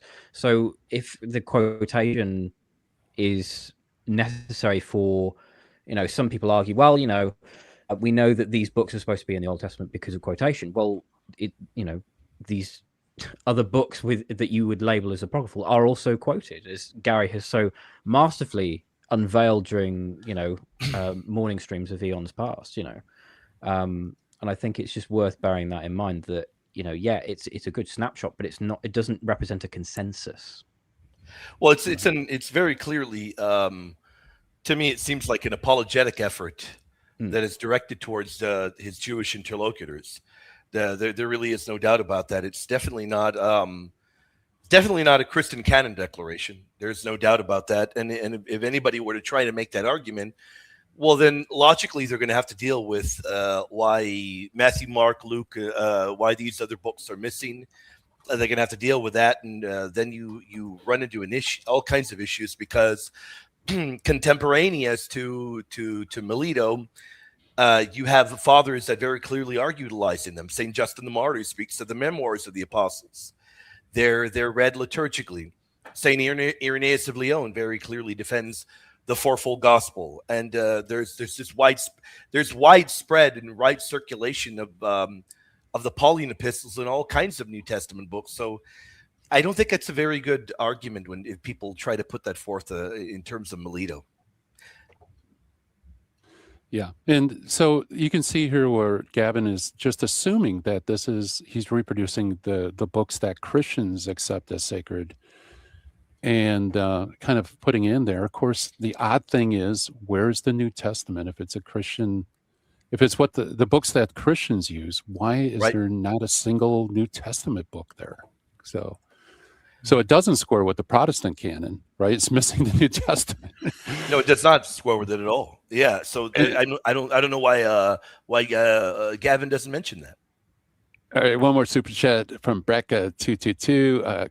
Morning, Gary. Morning, David. Morning, Reasoned. Yup, I'm sure I got you all, Mike. You're a hater, Bronca, man. What a hater, man. We love Bronca, man. We love him, man. Absolutely. Although the testimony of Melito does not settle everything, so the answer to the text in the thumbnail, does this settle? I wouldn't say it settles it, but I would say it significantly moves the needle, especially when you combine it with other historical testimonies, like Jerome, like the Bryennios list. I'll do another video on that sometime, Lord willing. And then internal considerations in the text themselves. For example, in the prologue to Sirach, which contains an early tripartite description of the Hebrew scriptures, as you can see on screen. And this is likely the tripartite division that Jesus is also referencing in Luke 24:44. David? Oh my gosh. Again, this is just terrible, I mean, tripartite is called tripartite, and if tripartite, then it means Tanakh. Very easy, right? Yeah. It excludes the Deuterocanon. Yeah, most definitely. I mean, look, if Gavin would like to, I can recommend him the most up-to-date, in-depth dissertation of a Protestant on the prologue of Ben Sira, and its relationship to the canon.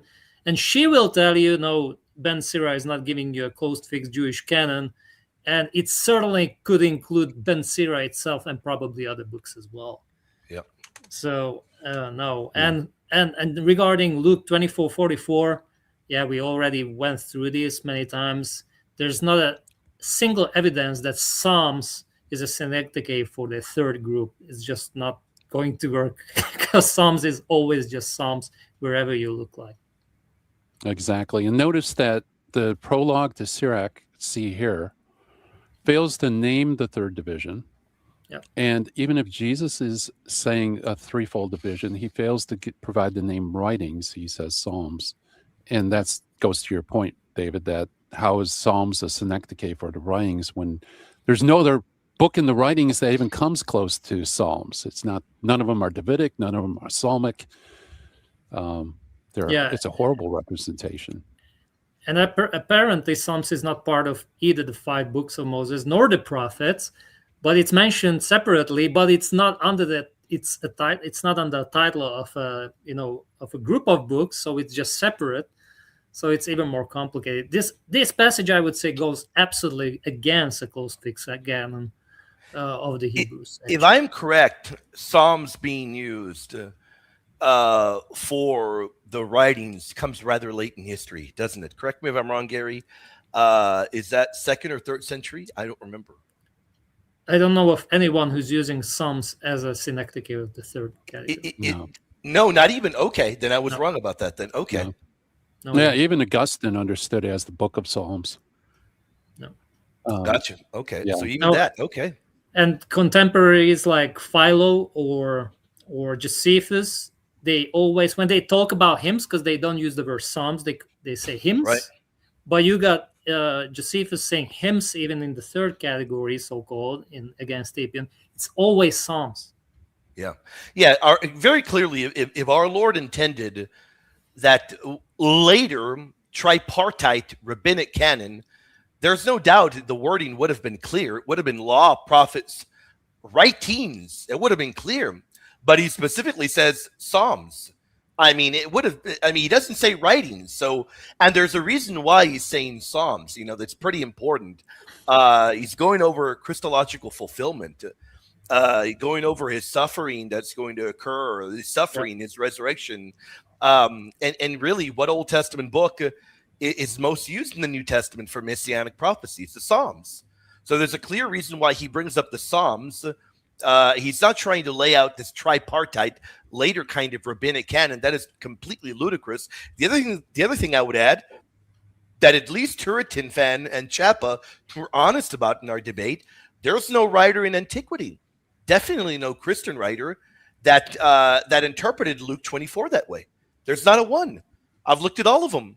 From the earliest of times to the latest of times, there's not a one that interpreted Luke 24 in the way that Gavin is interpreting it today. Yep. Okay, very good. Let's continue. 4. Under the term the law of Moses, the prophets, and the Psalms. You see those three terms there. In its footnote dealing with Luke 24:44, the Ignatius Catholic Study Bible notes, Moses, prophets, Psalms reflects a classical division of the Old Testament into three parts. The third division is sometimes called the writings or the other books, as in the prologue to the book of Sirach. So putting Melito into coordination with other points of historical data yields very important testimony in favor of the shorter Old Testament canon. However, but see, the thing is that you can have a threefold division of Scripture and still include deuterocanonical books. No doubt. And we could get plenty of testimony to show that. So even if we grant Gavin his point that is a threefold division, that does not exclude the Deuterocanon, because we know that there's other things. For example, let's see. You have Origen Hilary of Poitiers has a 24-book computation. He includes Judith and Tobit. Yep. That would be a threefold division. You also have Jerome, of all people, who would say that the Jews include these books in the Hagiographa. So, correct. They still fit within those threefold divisions. It doesn't exclude it, but Gavin seems to think it does. There's also a discussion between the Christian Timothy and the Jew Aquila, and there's a list of books, and the 21st or 22nd, guess what, is Judith. Yep, that's right. Yeah. And the Jew Aquila says, yes, that's correct. All right. Let's deal with one objection that is common and target this for the remainder of this video. Is Melito just describing the Jewish canon rather than the Christian canon? And this is sometimes maintained because Melito references going east to learn of these books, and this is taken as a reference to going to Jerusalem to learn from Jewish sources, and therefore it is claimed he's just describing the Jewish canon. Now, there are two problems with this. First, it's disputed whether Melito is simply pursuing Jewish sources and what exactly that means, and I'll talk about that. But second, more importantly, in any event, he frames his list as a Christian Old Testament. And I want to explain this point by quoting a little bit of scholarship here. The reason I quote scholarship is not because scholarship is infallible or because they're all in agreement on this topic. Nonetheless, I will do so because oftentimes I'll offer fairly basic standard observations, and then this will be portrayed as suspicious and sneaky. But I just want to show this is not Protestant special pleading. This is very standard. And I'm constantly trying to reduce the disconnect between the scholarship and popular level discourse, just at least that we are aware of what is common and standard. So the OUP, Oxford University Press book by Mead and Gallagher that I referenced earlier, puts it like this, quote, Melito does not inform us of the sources of his canon, whether Jews or Christians. Some scholars have pointed out that had Melito wanted to ask Jews about their canon, he could have done so in his native Sardis, where a large Jewish community flourished. They give several examples of scholars who argue for that, then they continue. Moreover, it seems likely that Melito would have sought out a Christian source to inform him of the books of the Old Testament rather than a Jewish source. Now, what they do then is they discuss one effort to claim that Melito's canon is just the Jewish canon. And one of the points they make is that runs contrary to Eusebius's whole usage of Melito. Quote, Eusebius clearly does not share this interpretation of Melito's intentions, since he introduces Melito's preface by stating that it contains a list of the recognized books of the Old Testament. And what they're... Okay. Recognized by whom? Right? Yep. Who's it recognized by? It's it could be recognized by Christians, could be recognized by Jews. But then if it's Christians, then where's the New Testament? Right.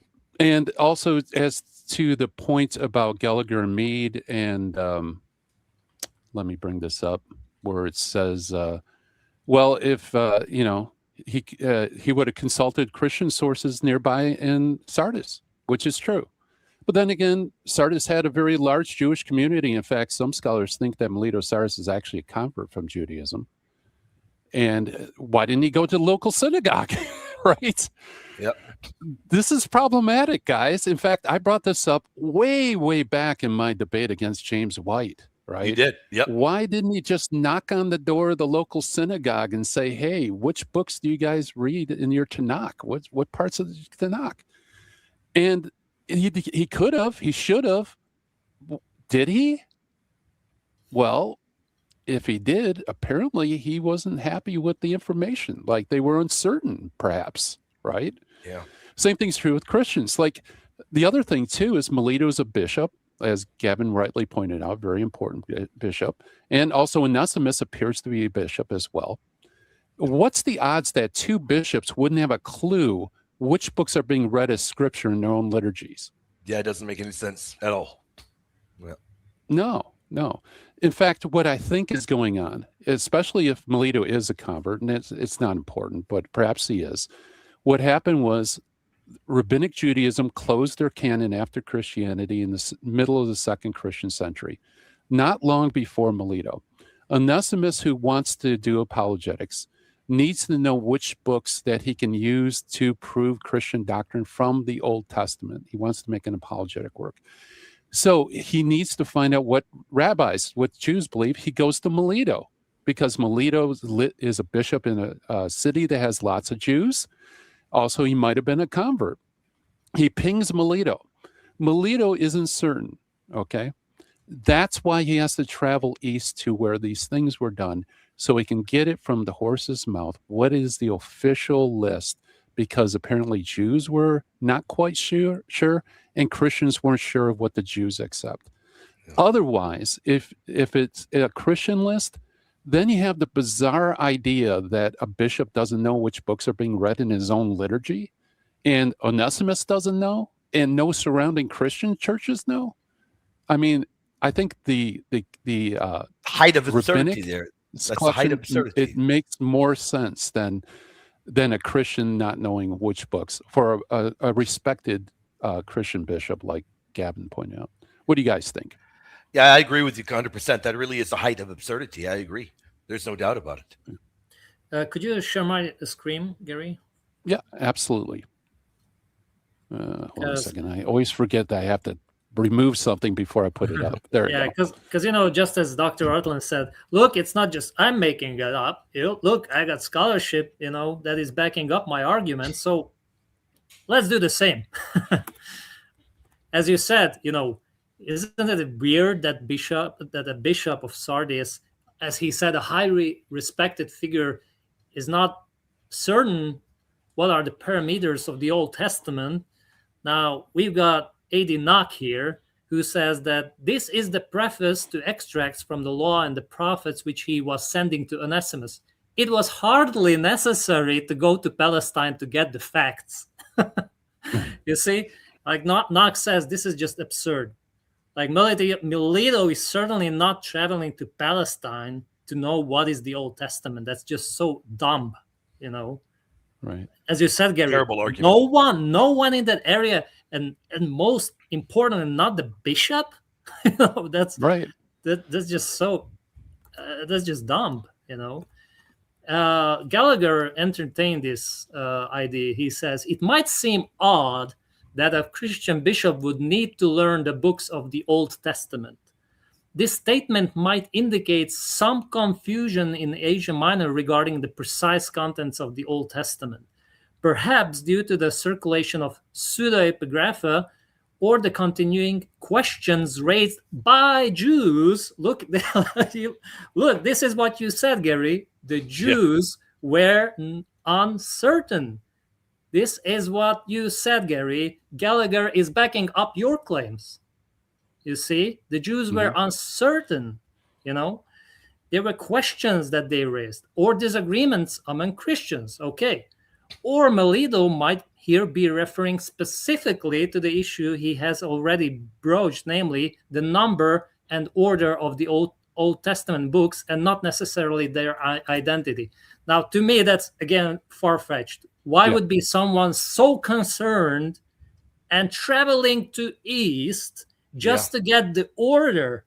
But most importantly, he's not getting just the order. He wrote like a 6-volume work, just writing out extracts from the law and the prophets. And here what we have, the list of books, that's just in the preface, It's not the main idea of Melito to go to East and just get an order of the books. That's not what Melito was doing. He was mainly writing his 6-volume book of extracts, which were proofs that, Christ is the Messiah, he was divine, etc., right? Not to get the order. So I think Gallagher and Mead are missing the point, absolutely. But as you said, why were the Jews uncertain? And again, this is scholarship. This is not what we are making up. Right. So this is what MacDonald says, the most prominent scholar in the canon. He says, recently 2 scholars have argued that Jews in the Western diaspora continued to use the Septuagint in their religious devotion, including the apocryphal and pseudo-epigraphal books in it several centuries after the emergence of Rabbinic Judaism. Because most diaspora Jews could not speak or read Hebrew or Aramaic, they were largely unaffected by the rabbinic decisions in the East and the literature that they produced, like the Mishnah, Tosefta, and the 2 Talmudim. Was there only one Jewish understanding of Scripture and canon in the time of Jesus? That notion should have been laid to rest long ago. This is what MacDonald says. A Baptist scholar, not a Catholic, sorry, but some scholars continue to advocate the notion of unity on the scope of the scriptures in Judaism before, during, and after the 2nd century CE. This is a misunderstanding of Judaism of the late Second Temple period. Various Jewish sects were still debating the scope of their scriptures well into the Middle Ages. The Karaites, like the Samaritans, chided rabbinic Jews over their use of the prophets and for having more scriptures than the law of Moses as their scriptural authority. You have Adre and Mendelssohn who echo the same thing. They say the distinction between the Eastern and the Western diaspora is reflected in the Jewish literature that prevailed in each community. The Bible was the common literature of the entire Jewish community, which each separate community maintaining access to in their own language, meaning the West had, West, like Asia Minor or Alexandria, they had the Septuagint, while in the East, in Palestine, they used the Aramaic or Hebrew. So, yet in the land of Israel, a new Jewish literature developed during this period, the Mishnah, the Midrash, and subsequently the Talmud. This literature spread eastward, and the Babylonian community became full partners in its development. It could not, however, reach the West because the Jews of the Western diaspora were unable to decode it. Simultaneously, the Western diaspora adopted a very different collection of literature, the Apocrypha and Pseudepigrapha, which was rejected by the sages of the East. So, Dr. Ortlund, we are not making this up, okay? It's in scholarship. Yep. Yeah, I mean, it really does seem that the Melito, for all intents and purposes, is investigating Jewish textual traditions. He's not trying to discover the canon. As a bishop, he would have clearly known that. To try and argue that he was ignorant of that, it really doesn't make any sense at all. And as you point out, then when we get into the numbering of the books, you run into all kinds of issues there. And I'm glad that you brought up Gallagher and Mead. Aren't those Dr. Ortlund's favorite go-tos? Yep, exactly. There you go. Yep. So we'll do a couple super chats really quick. Let's do that. Yeah. I love the team streams. Great to have Reason and Belief back. God bless you all. Absolutely. It's great to have them back. Also, William, would you read this while I hit? Yeah, brother, definitely. St. Francis Baby Toe. Brother, thank you for the support. God bless you, my friend. He says, Justin Martyr mentions that Jews removed books. Why doesn't Gavin look at what he said? And one particular thing that comes to mind, let me see if I can find it, that St. Justin the Martyr had a big issue with. Let me see if I can find it. It is in Dialogue with Trypho. Yeah, here it is. Dialogue with Trypho, where Justin is not happy. And in fact, off the top of my head, I don't remember every place, but this was one particular area where you can clearly tell by his tone that St. Justin the Martyr is not happy when he says, "From the sayings then of Jeremiah, they have cut out the following. I was like a lamb that is brought to the slaughter." But that isn't the only other area. Now, he does accuse them of removing many passages in what we consider to be the Old Testament. So, yeah, he's important, brother. St. Francis Babytoe, it's a really good point. He's important because, he's not treating the Jews of this time, kind of like modern day Protestants do, as some kind of infallible guardian of the canon. He's not treating them that way at all. In fact, he's arguing that it is the Christians that really do preserve not only the true fuller witness of Scripture, but the truer understanding. He accuses them even of butchering the understanding. So, yeah, that's a great point. He's evidence that the early Christians, without a doubt, they believed that the Jews were, their textual traditions were shortening, outright altering, and really that really does get to the heart of the issue, St. Francis Babytoe. That's a brilliant point, because if we look at what he's accusing them of doing, then the idea and the argument that the Jews preserved a perfect Old Testament and Christians merely inherited it, it really doesn't make any sense when we read what the early Christians are actually saying. You are on mute, Gary. You're mute, Gary. We can't hear you. Thank you. There you go. Yeah, that's a really good point. In fact, yes. Now Justin Martyr wrote at 150 AD, thereabouts. Melito's writing about 180 AD, only 30 years apart. And with Justin, he's having a dialogue with a Jew, and he says he deliberately restricts his text to only those texts that Trypho accepts. Yes, I was trying to find that. I don't remember where that is. Do you remember where that is? That's a great point. Of my head, I don't. I could probably look it up really quick, though. I wonder if anybody can find that. St. Francis Babytoe, tremendous question. Yeah. How long more we got, guys? How long more are we going to go? Dialogue with Trypho, 71, 120 maybe. I do not proceed to have mere controversy with you. Do not attempt to establish proof about Christ from the passages of Scripture which are not admitted by you. That's Dialogue 120. There you go. Yeah. Gary, I don't know how much longer you want to go. Maybe a half hour or so. Okay. Audience, are we going to continue diving in? Let's do it. Let's keep diving in. If you all have any questions, now's your time. Now's your chance to ask questions, faithful. We're going to continue at least half an hour more. Now's your time to ask whatever you all have on your mind. St. Francis Babytoe, that was a great point there. Yeah.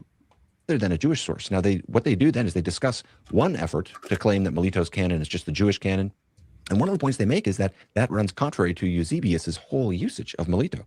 Quote, Eusebius clearly does not share this interpretation of Melito's intentions, since he introduces Melito's preface by stating that it contains a list of the recognized books of the Old Testament. And what they're talking about there, Mead and Gallagher are referencing, is how Eusebius introduces Melito. And you can see here the reference to the acknowledged books of the Old Testament. That's Eusebius's understanding of the significance of Melito's testimony. Yeah. So does the text say Old Testament? Yes. I don't remember exactly. No, it doesn't. I don't think it does. Books, right? It does not say Old Testament, though. I'd have to look. I think it's in your article against Rogers. It doesn't say Old Testament. Does it, David? I don't think it says Old Testament. I think the Greek says something else. Do you by any chance have the Greek? Does anybody by any chance have that? If anybody in the audience, usually Brother Daniel, I don't know if you can pull that up. If anybody has that, that'd be tremendous. Or do you have it, Gary?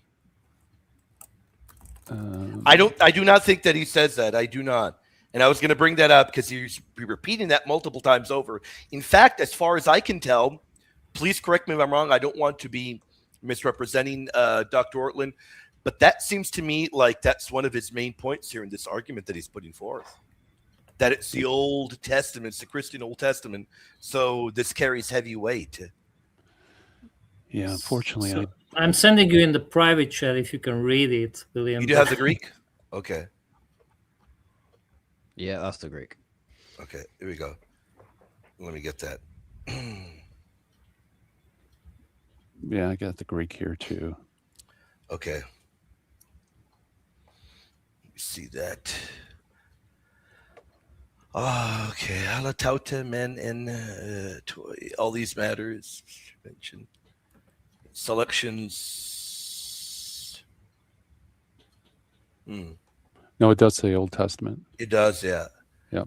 Yeah. Diathekes graphon poetai catalogon. Yeah, it does, yeah. Yeah. Mm-hmm.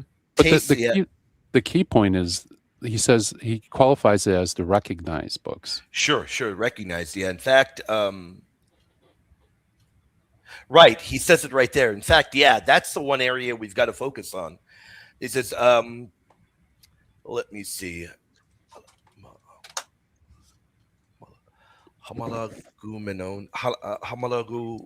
And by the way, you know, Eusebius is kind of a vacuum cleaner of information. Yeah, he says it right there. Yeah, he says of the acknowledged. Right, that's correct. Yeah. He's a vacuum cleaner. He just picks up data from anything that has anything to do with where they talk about scripture and kind of just uncritically puts it into his collection. Sure. So of course he's going to say, you know, these are the recognized books, right? Right. So, yeah, of course. But, you know, in this context, it's like recognized by whom? And in fact, the proto-canon is recognized by both Christians and Jews. So that doesn't help the problem either, right? Right, yeah. Yeah, it doesn't limit it to that alone, yeah. And if he wants to put a lot of weight on that, then we have a problem because, well, then isn't the New Testament recognized by Christians? Yes. Yeah. I mean, so is these all the recognized books? Apparently not. So yeah, and you got that Greek word there. Homologu menon. For acknowledged, it's recognized. Yeah. So yeah, that right there, in my opinion, gets to the issue there. It doesn't help his case at all. Okay. Yeah. Yeah, let's continue and then we'll do a super chat. This is just a Jewish canon that is totally lost on Eusebius, this great historian of the early church. Not only that, Melito himself makes comments that are suggestive that he understands this to be a Christian Old Testament. Remember that Melito is a Christian bishop writing to another Christian, and he's writing a letter to Onesimus, another Christian leader, when he gives this list of the Old Testament books. And he describes this as concerning our entire faith, and then he's responding to this specific request from Onesimus for an accurate statement of the number and order of the ancient books. A merely Jewish canon would not address Onesimus's pastoral need here, and Melito himself calls these books the Old Testament or Old Covenant. I think, if I recall, he may be the first Christian who uses that language for the Old Testament books. And this is explicitly Christian language. You can see where he uses this terminology on screen here. I'm putting up for those on the podcast, I'm putting up all these passages on screen on the YouTube video. But this is significant, obviously, because Jews wouldn't describe their own scriptures as the Old Testament. That's a category that only makes sense in relation to the Christian claim of a New Testament. Well, what would he say to another Christian? Would he use rabbinic terminology or would he use Christian terminology? I don't understand the point. Right. I mean, when I talk to my friends, I don't say Tanakh, I say Old Testament.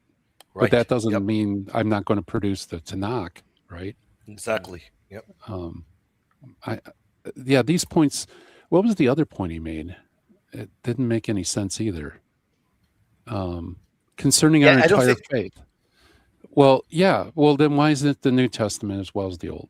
Right. Yeah. Yeah. That right there is the stake in the heart. Yeah. Of there. If this is catechetical material, you would include the New Testament. Yeah, there's no New Testament there. That's a big issue there. There's no New Testament, and sure, you're bringing up the acknowledged upon texts, books, but nowhere does he say it's limited to that alone. So that right there, that doesn't help his case at all. Not at all. In fact, if this is an apologetic work, I could say, here's my apologetic work against Protestants concerning our whole faith.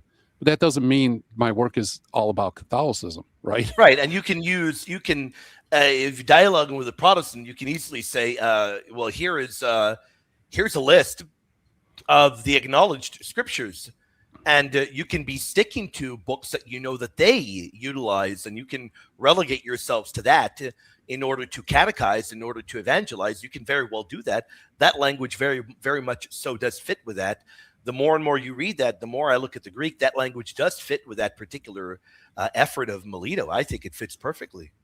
Yeah, it's just describing the scope of extracts, that it That's concerns correct. our entire faith. But that doesn't mean, therefore, this is a Christian source, like a catechetical source. That's ridiculous, right? Ridiculous. No evidence of that at all. Scholarship doesn't bear that out either. Yeah. David, you look But like I you am want glad to that say we something. did pull up the Greek, because I want Gavin, if he ever watches this, to realize we're being very fair, and we're trying to treat his arguments with respect and lay them out and deal with them in a cogent manner. Yep. Let's do a super chat really quick. Got a debate about Septuagint with T-Fan on X. I have a pending post to respond to. Wanted to get your opinions. One of the points, there is no compelling evidence for 46 plus list in first century. Thoughts?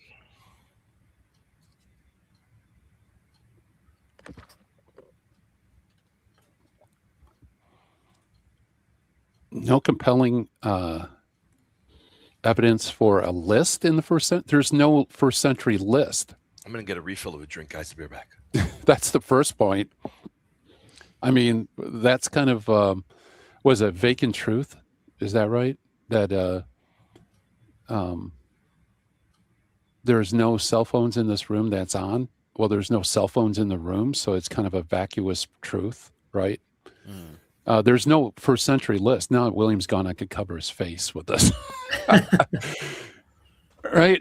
That's the first point. It's like, why are you pigeonholing the amount of evidence for this question, right? Why does it have to be a list? Why does it have to be first century?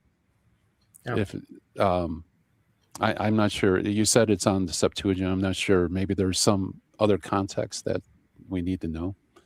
David or Reason, do you have any thoughts? Like, where's the first century list of the Protestant canon? Yeah, exactly. Yeah, it's.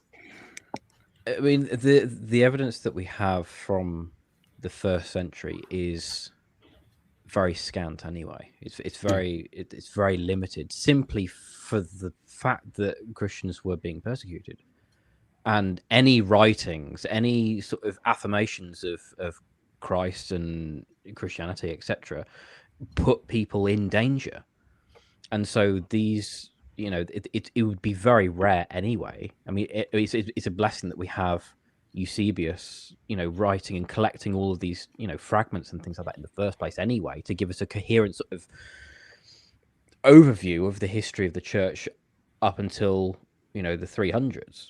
And so, yeah, but there's good reason that we don't have a list in the first century. I would argue anyway.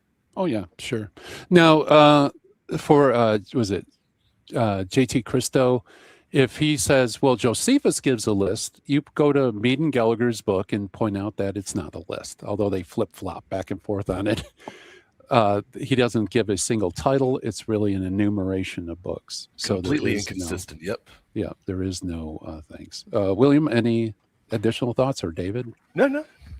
We got Tony in the house. I thought he's lost as well. So we got two guys now who were on this channel for a long time. We got Reason, Belief, and also the Good Fight with It's a Tony. party. It's a There party. we go. There we go. All right, let's continue, guys. I think if I recall, he may be the first Christian who uses that language for the Old Testament books. And this is explicitly Christian language. You can see where he uses this terminology on screen here. I'm putting up for those on the podcast, I'm putting up all these passages on screen on the YouTube video. But this is significant, obviously, because Jews wouldn't describe their own scriptures as the Old Testament. That's a category that only makes sense in relation to the Christian claim of a New Testament. Yep. Even if As I said, I can use my terminology and apply to those who are not recognizing it. So I can say look, Yep. here's the Bible of the Jehovah's Witnesses, the New World Translation, and I'm going to provide you some, argument or proof text from their Bible as proof for the Trinity. You say Trinity, but then that's a Christian terminology, so that means the Jehovah's Witnesses accept the Trinity. No, that's a dumb argument, right? I mean, I can use whatever terminology I want to describe another thing. So this is just really falls short. Right. Yeah. I mean, he's writing to Onesimus, so he would a fellow Christian bishop. Why not use Christian terminology? Exactly. William, you were going to say something? Oh, no, nothing to add to that. Okay. Melito is investigating Jewish sources. He is doing so for the purpose of establishing books that belong to what he calls the Old Testament, which is a Christian category. And that is why in the scholarship on this point, Melito's list is routinely referred to as the earliest Christian canon and the earliest surviving Christian list of Old Testament books. In chapter 8 of the book. So scholars refer to it as a Christian list. Therefore, he's giving is it a Christian list because it's a list written by a Christian? Or is it a Christian list because it contains the Christian canon? Oh, man. Yeah. Well, I mean, all this shows is that some people don't make that distinction, and they just they don't make that. And that's an important distinction too, though, Gary. That's an important distinction that should be made. Yeah, absolutely. Did you want to bring up your slides, David? Yeah. Please bring up the slides, because I want to show you the other side of the coin. Because now he's going to give you scholars and scholars and scholars. Well, okay, let's look at the other side. So what is the purpose of this 6-volume work of Melito, the extracts, and what is the purpose of the list? So we have Ryle in the 19th century, towards the end of the 19th century. He says, when again Melito, bishop of Sardis, writing about 180 AD, enumerates the 22 books of the Hebrew scriptures according to a list which he has obtained from Jewish sources. And look at there, in Syria, not Jerusalem. So that's what I said. There's a wiggle room there, what the East represents actually. And he mentions Ezra alone, which is again very interesting, because the Christians always had 2 books of Ezra or 2 books of Esdras. They never had 1 book of Ezra alone. So if Melito is given a Christian list, he's the one only stark exceptions among all of them. So that would be very interesting. We got Philip Schaff and Henry Weiss. The nature of the work extracts, this 6-volume set of books, is clear from the words of Melito himself. It was a collection of testimonies to Christ and to Christianity drawn from the Old Testament law and prophets.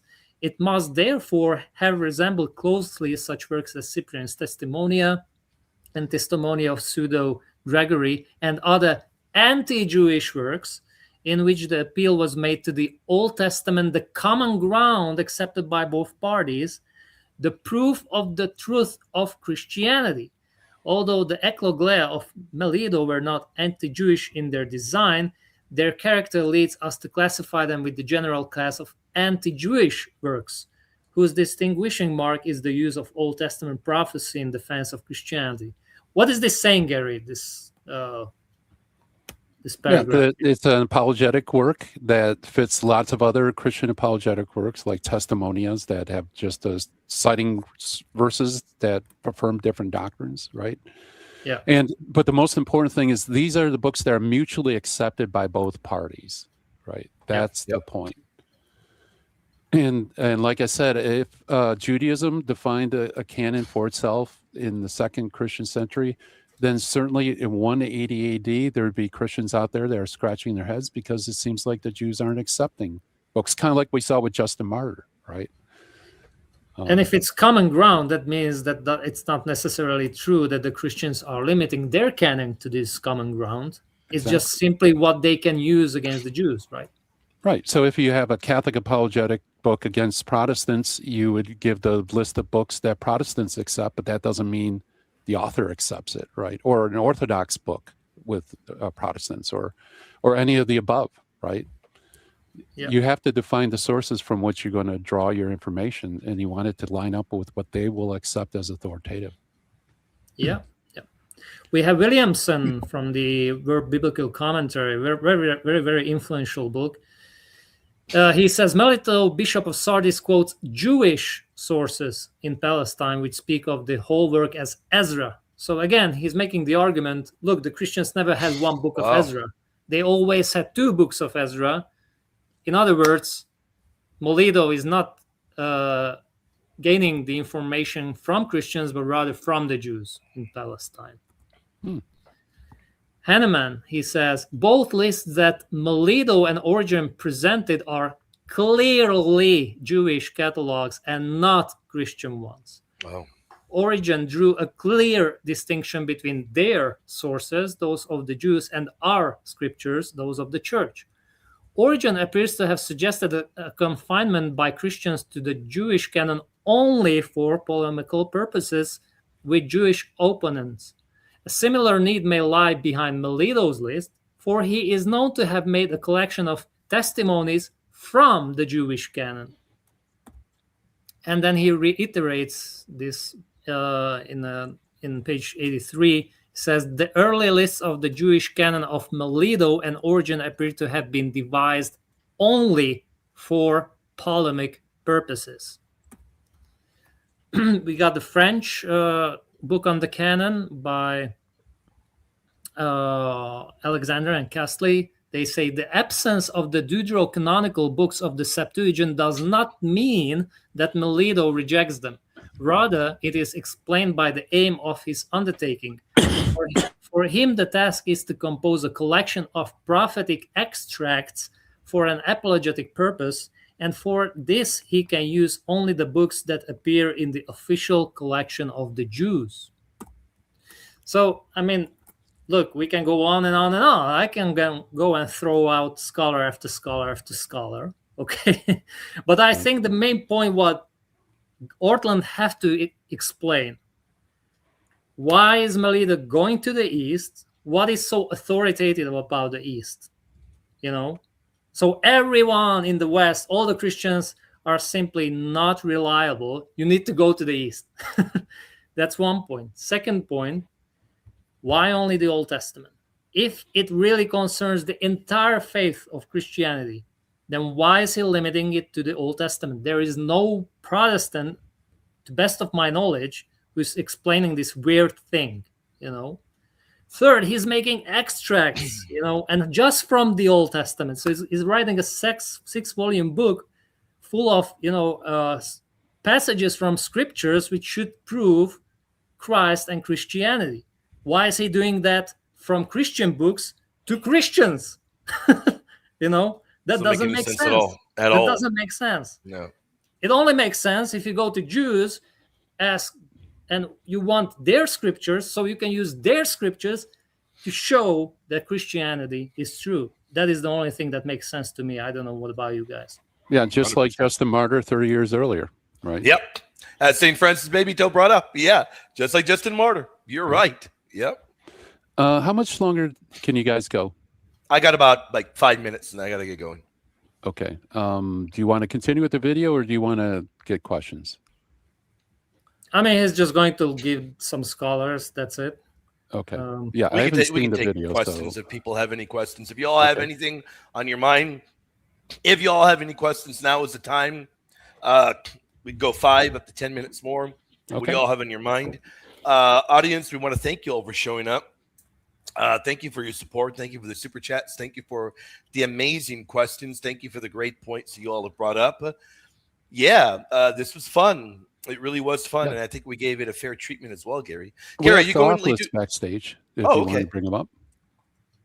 Okay. Sure. Oh, that's the guy from earlier. Okay. Yeah. Okay. Hey, how you doing, Theophilus? Man, I'm doing pretty good. How about y'all? Y'all doing well, brother. An excellent job. Thank you, brother. I wanted to just mention something, right? Because I've followed a lot of these conversations, especially in dialogues between Protestants and Catholics. And Gavin Ortlund is kind of famous for his use of the word accretion and how things come into the picture later on, right? So something that dawned on me as I was studying the canon, especially reading Gary's book, and like I can't mention like how excellent that I think that work is. But Tremendous. so Thank you. you have Josephus that is often used in apologetic arguments from a Protestant perspective to defend the shorter canon. Josephus does not give an explicit list. He gives he gives a timeline, but he doesn't list a lot the books specifically, right? There's books that you can assume, but he doesn't give you like a definitive list where he puts each book.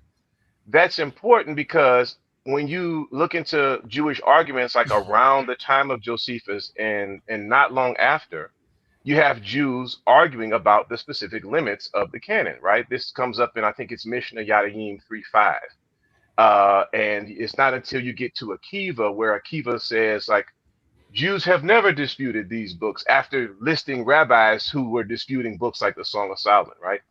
So you get Josephus, who doesn't list the books explicitly. Then you get Melito, and we're told it's close to the Protestant canon. How is it close to the Protestant canon if, like, how would we know it's close if we're really just doing genuine historical inquiry? Like, we haven't gotten, like, the Protestant canon. You know, you understand what I'm saying? And so then you get to Melito, where it's close, but it's not the exact Protestant list. You get Athanasius, where it's close. And I just wanted you guys' thoughts on what you think about how Protestants, you know, can look at other things and call things accretions. But then when you go to argue for the canon, it seems like these arguments are on very weak foundations, right? And Very you weak. get things, right? So you get Josephus, and then you get Melito, and it's not actually giving the Protestant canon, but you're supposed to assume things here, assume things there, and then voila, the Protestants are correct, Catholics added books to the Bible. And I know Gavin may not say that. So I just wanted to bring that up and see what you guys would have to say about things like that. It's very weak based on a lot of presuppositions, and yeah, very, very weak case. I agree with you there. Mhm.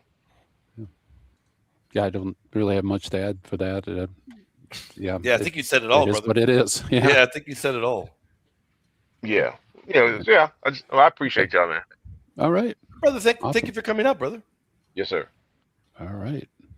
And yeah, we're going to be going in a couple of minutes. Just got a super chat real quick from Becca. Hey, Yeah, Bronca, Becca. thank you for the support, brother. Bronca says, well, you're going live again today in a few hours. I am. And in a few hours, anyone is willing to send in questions or come up. I'm going to be with Ari. We're going to be talking about the Immaculate Conception and the sinlessness of Mother Mary. We'll lay out the case from the Bible and then from church history. I plan to go rather long. If Ari's up for it, we can do 2 hours, 3 hours, whatever. It really all depends on what Ari's up for. But Bronco, I look forward to seeing you there, brother. The link has already been made, man. All right. Very good. I thought he's Australian. I thought he was actually referring to the chill stream, which is a little bit more than a few hours too. Oh, okay. Which Well, was he very well prime could be time tuning in into that. Australia. Does he ever tune into your chill streams? Oh yeah, he's always there. Oh, there you go, man. Yeah, he'll be there there you too. What are you doing tomorrow morning? You got to tell me before I go, because I got to get going soon. What are you doing tomorrow morning? Looking at medieval fathers, 9th, 10th century, basically. There we go. There we go. I love it. I Real love it. obscure names. So, yeah. So why don't we have some closing thoughts and go around the horn, and then we'll sign off. Reason me go belief. first. And any I do have closing to go. thoughts? Let me go first. Oh, okay, you go first then. Yeah, because I got to go. Guys, you guys have been tremendous. You guys are great. The real thrill of this was I got to hang out with this guy again. We got him out from under the ground. We took him out, man. He was hiding under the ground. We got him, man, from his cave. Can't be a stranger. I had a great time with all of y'all. We're live again in about 5 hours, everybody. God bless y'all. Can't wait to be back with the team again. I'll see you guys soon. Bye. All right. Thanks, William. See you, William. Reason. Any closing thoughts? I think Gavin, has good intentions, but I think falls into the trap of putting the blinders on, if you know what I mean. Yeah. It's important when we're looking into these kinds of things, when we're looking into historical sources, when we're looking into any quote or fragment or what have you, we have to ask ourselves two things. We have to ask ourselves, what Pilate asked to Christ, what is truth? We have to seek after truth wherever it leads, whatever conclusion it comes to. But also, we cannot have that bias. The second point is we have to make sure that we are being humble in how we approach these topics. And I think the danger, and I'm not saying that Gavin falls into this, but I think a lot of Protestant apologists online do fall into the trap of having some sort of arrogance and sort of like a point to prove. And same as well with the quote unquote ortho bros, or Vati bros, or whatever terms you want to call it. We all fall into that category. But specifically on this, I think it's trying to be as generous as I possibly can. It is a little bit of sort of jumping the gun, shoddy reasoning, and sort of making assumptions that aren't there to try and prove a point that it doesn't take into account historical context, who it's talking to, etc. It's trying to prove a point that I don't think is there to be made. But that's just my personal take. You guys can have a different view. It is a free country after all. No, free internet. That's right. Yeah. No. Well, points well made. David, any closing thoughts? Yes, I think the problem is basically doing some superficial research. I mean, I understand he's quoting scholars, but scholars are on both sides. So that's not going to decide the matter. So you need to think critically. You need to ask yourself very important questions, such as I said, why is he not giving also the New Testament if it should, concern the entire faith? I mean, the New Testament would be actually the majority of the extracts I would do, and just later on so things like that. So I think this is a superficial. Of course, I don't know what are his intentions. I cannot decide that. I'm not going to judge that, but he at least admitted he is not an expert on the canon. So I'm glad for that. Yeah, hats off to him for that. Yeah, absolutely. Yeah, same here. I think that there's some presuppositions that he enters in with and tries to fit Melito into that mold. I'm sure he'd probably say the same thing about us. And ultimately, you're right. When it comes to scholarship will tell you all different, every possible angle on something. You really need to roll up your sleeves and look at primary source material, try to think what makes sense in given context. And it's always good to hear the opposition. And that's why I appreciate Gavin, because he presents a different kind of view, even though I don't agree with it. I think it's well thought out, and although it's not persuasive. And by the way, Gavin, I doubt if you're watching this, but we were going to have a debate a while back, and I had 2 manuscripts for books that came out, and we put it on hold. But I'm still open to debating you, as I know Dr. David is as well, and William. So no, I'm too mean. So just you. Oh, you're the nicest guy in the world. Are you kidding? You're a pussycat. So anyway, before we go, guys, please do us a big favor. Would you please hit the like button? And if you haven't subscribed, consider subscribing. At least if you're not Catholic, but you want to hear the opposition, this is a good place for canon, all things canon. And we truly appreciate that. And thank you all for the super chats and support. And finally, Reason Belief, thank you for coming on board. It's so great to see you. We got to get you back in the swing of things. Yeah, no. We missed you a lot. Oh, thank you. At least someone did. Well, a lot of people did. And by the way, go to Reason Belief's YouTube channel, guys. Show some love over there. Subscribe, like, leave some comments. And so on behalf of the Apocrypha of Apocalypse team, I hope that everybody has a blessed Sunday and a great week. Take care. Bye-bye.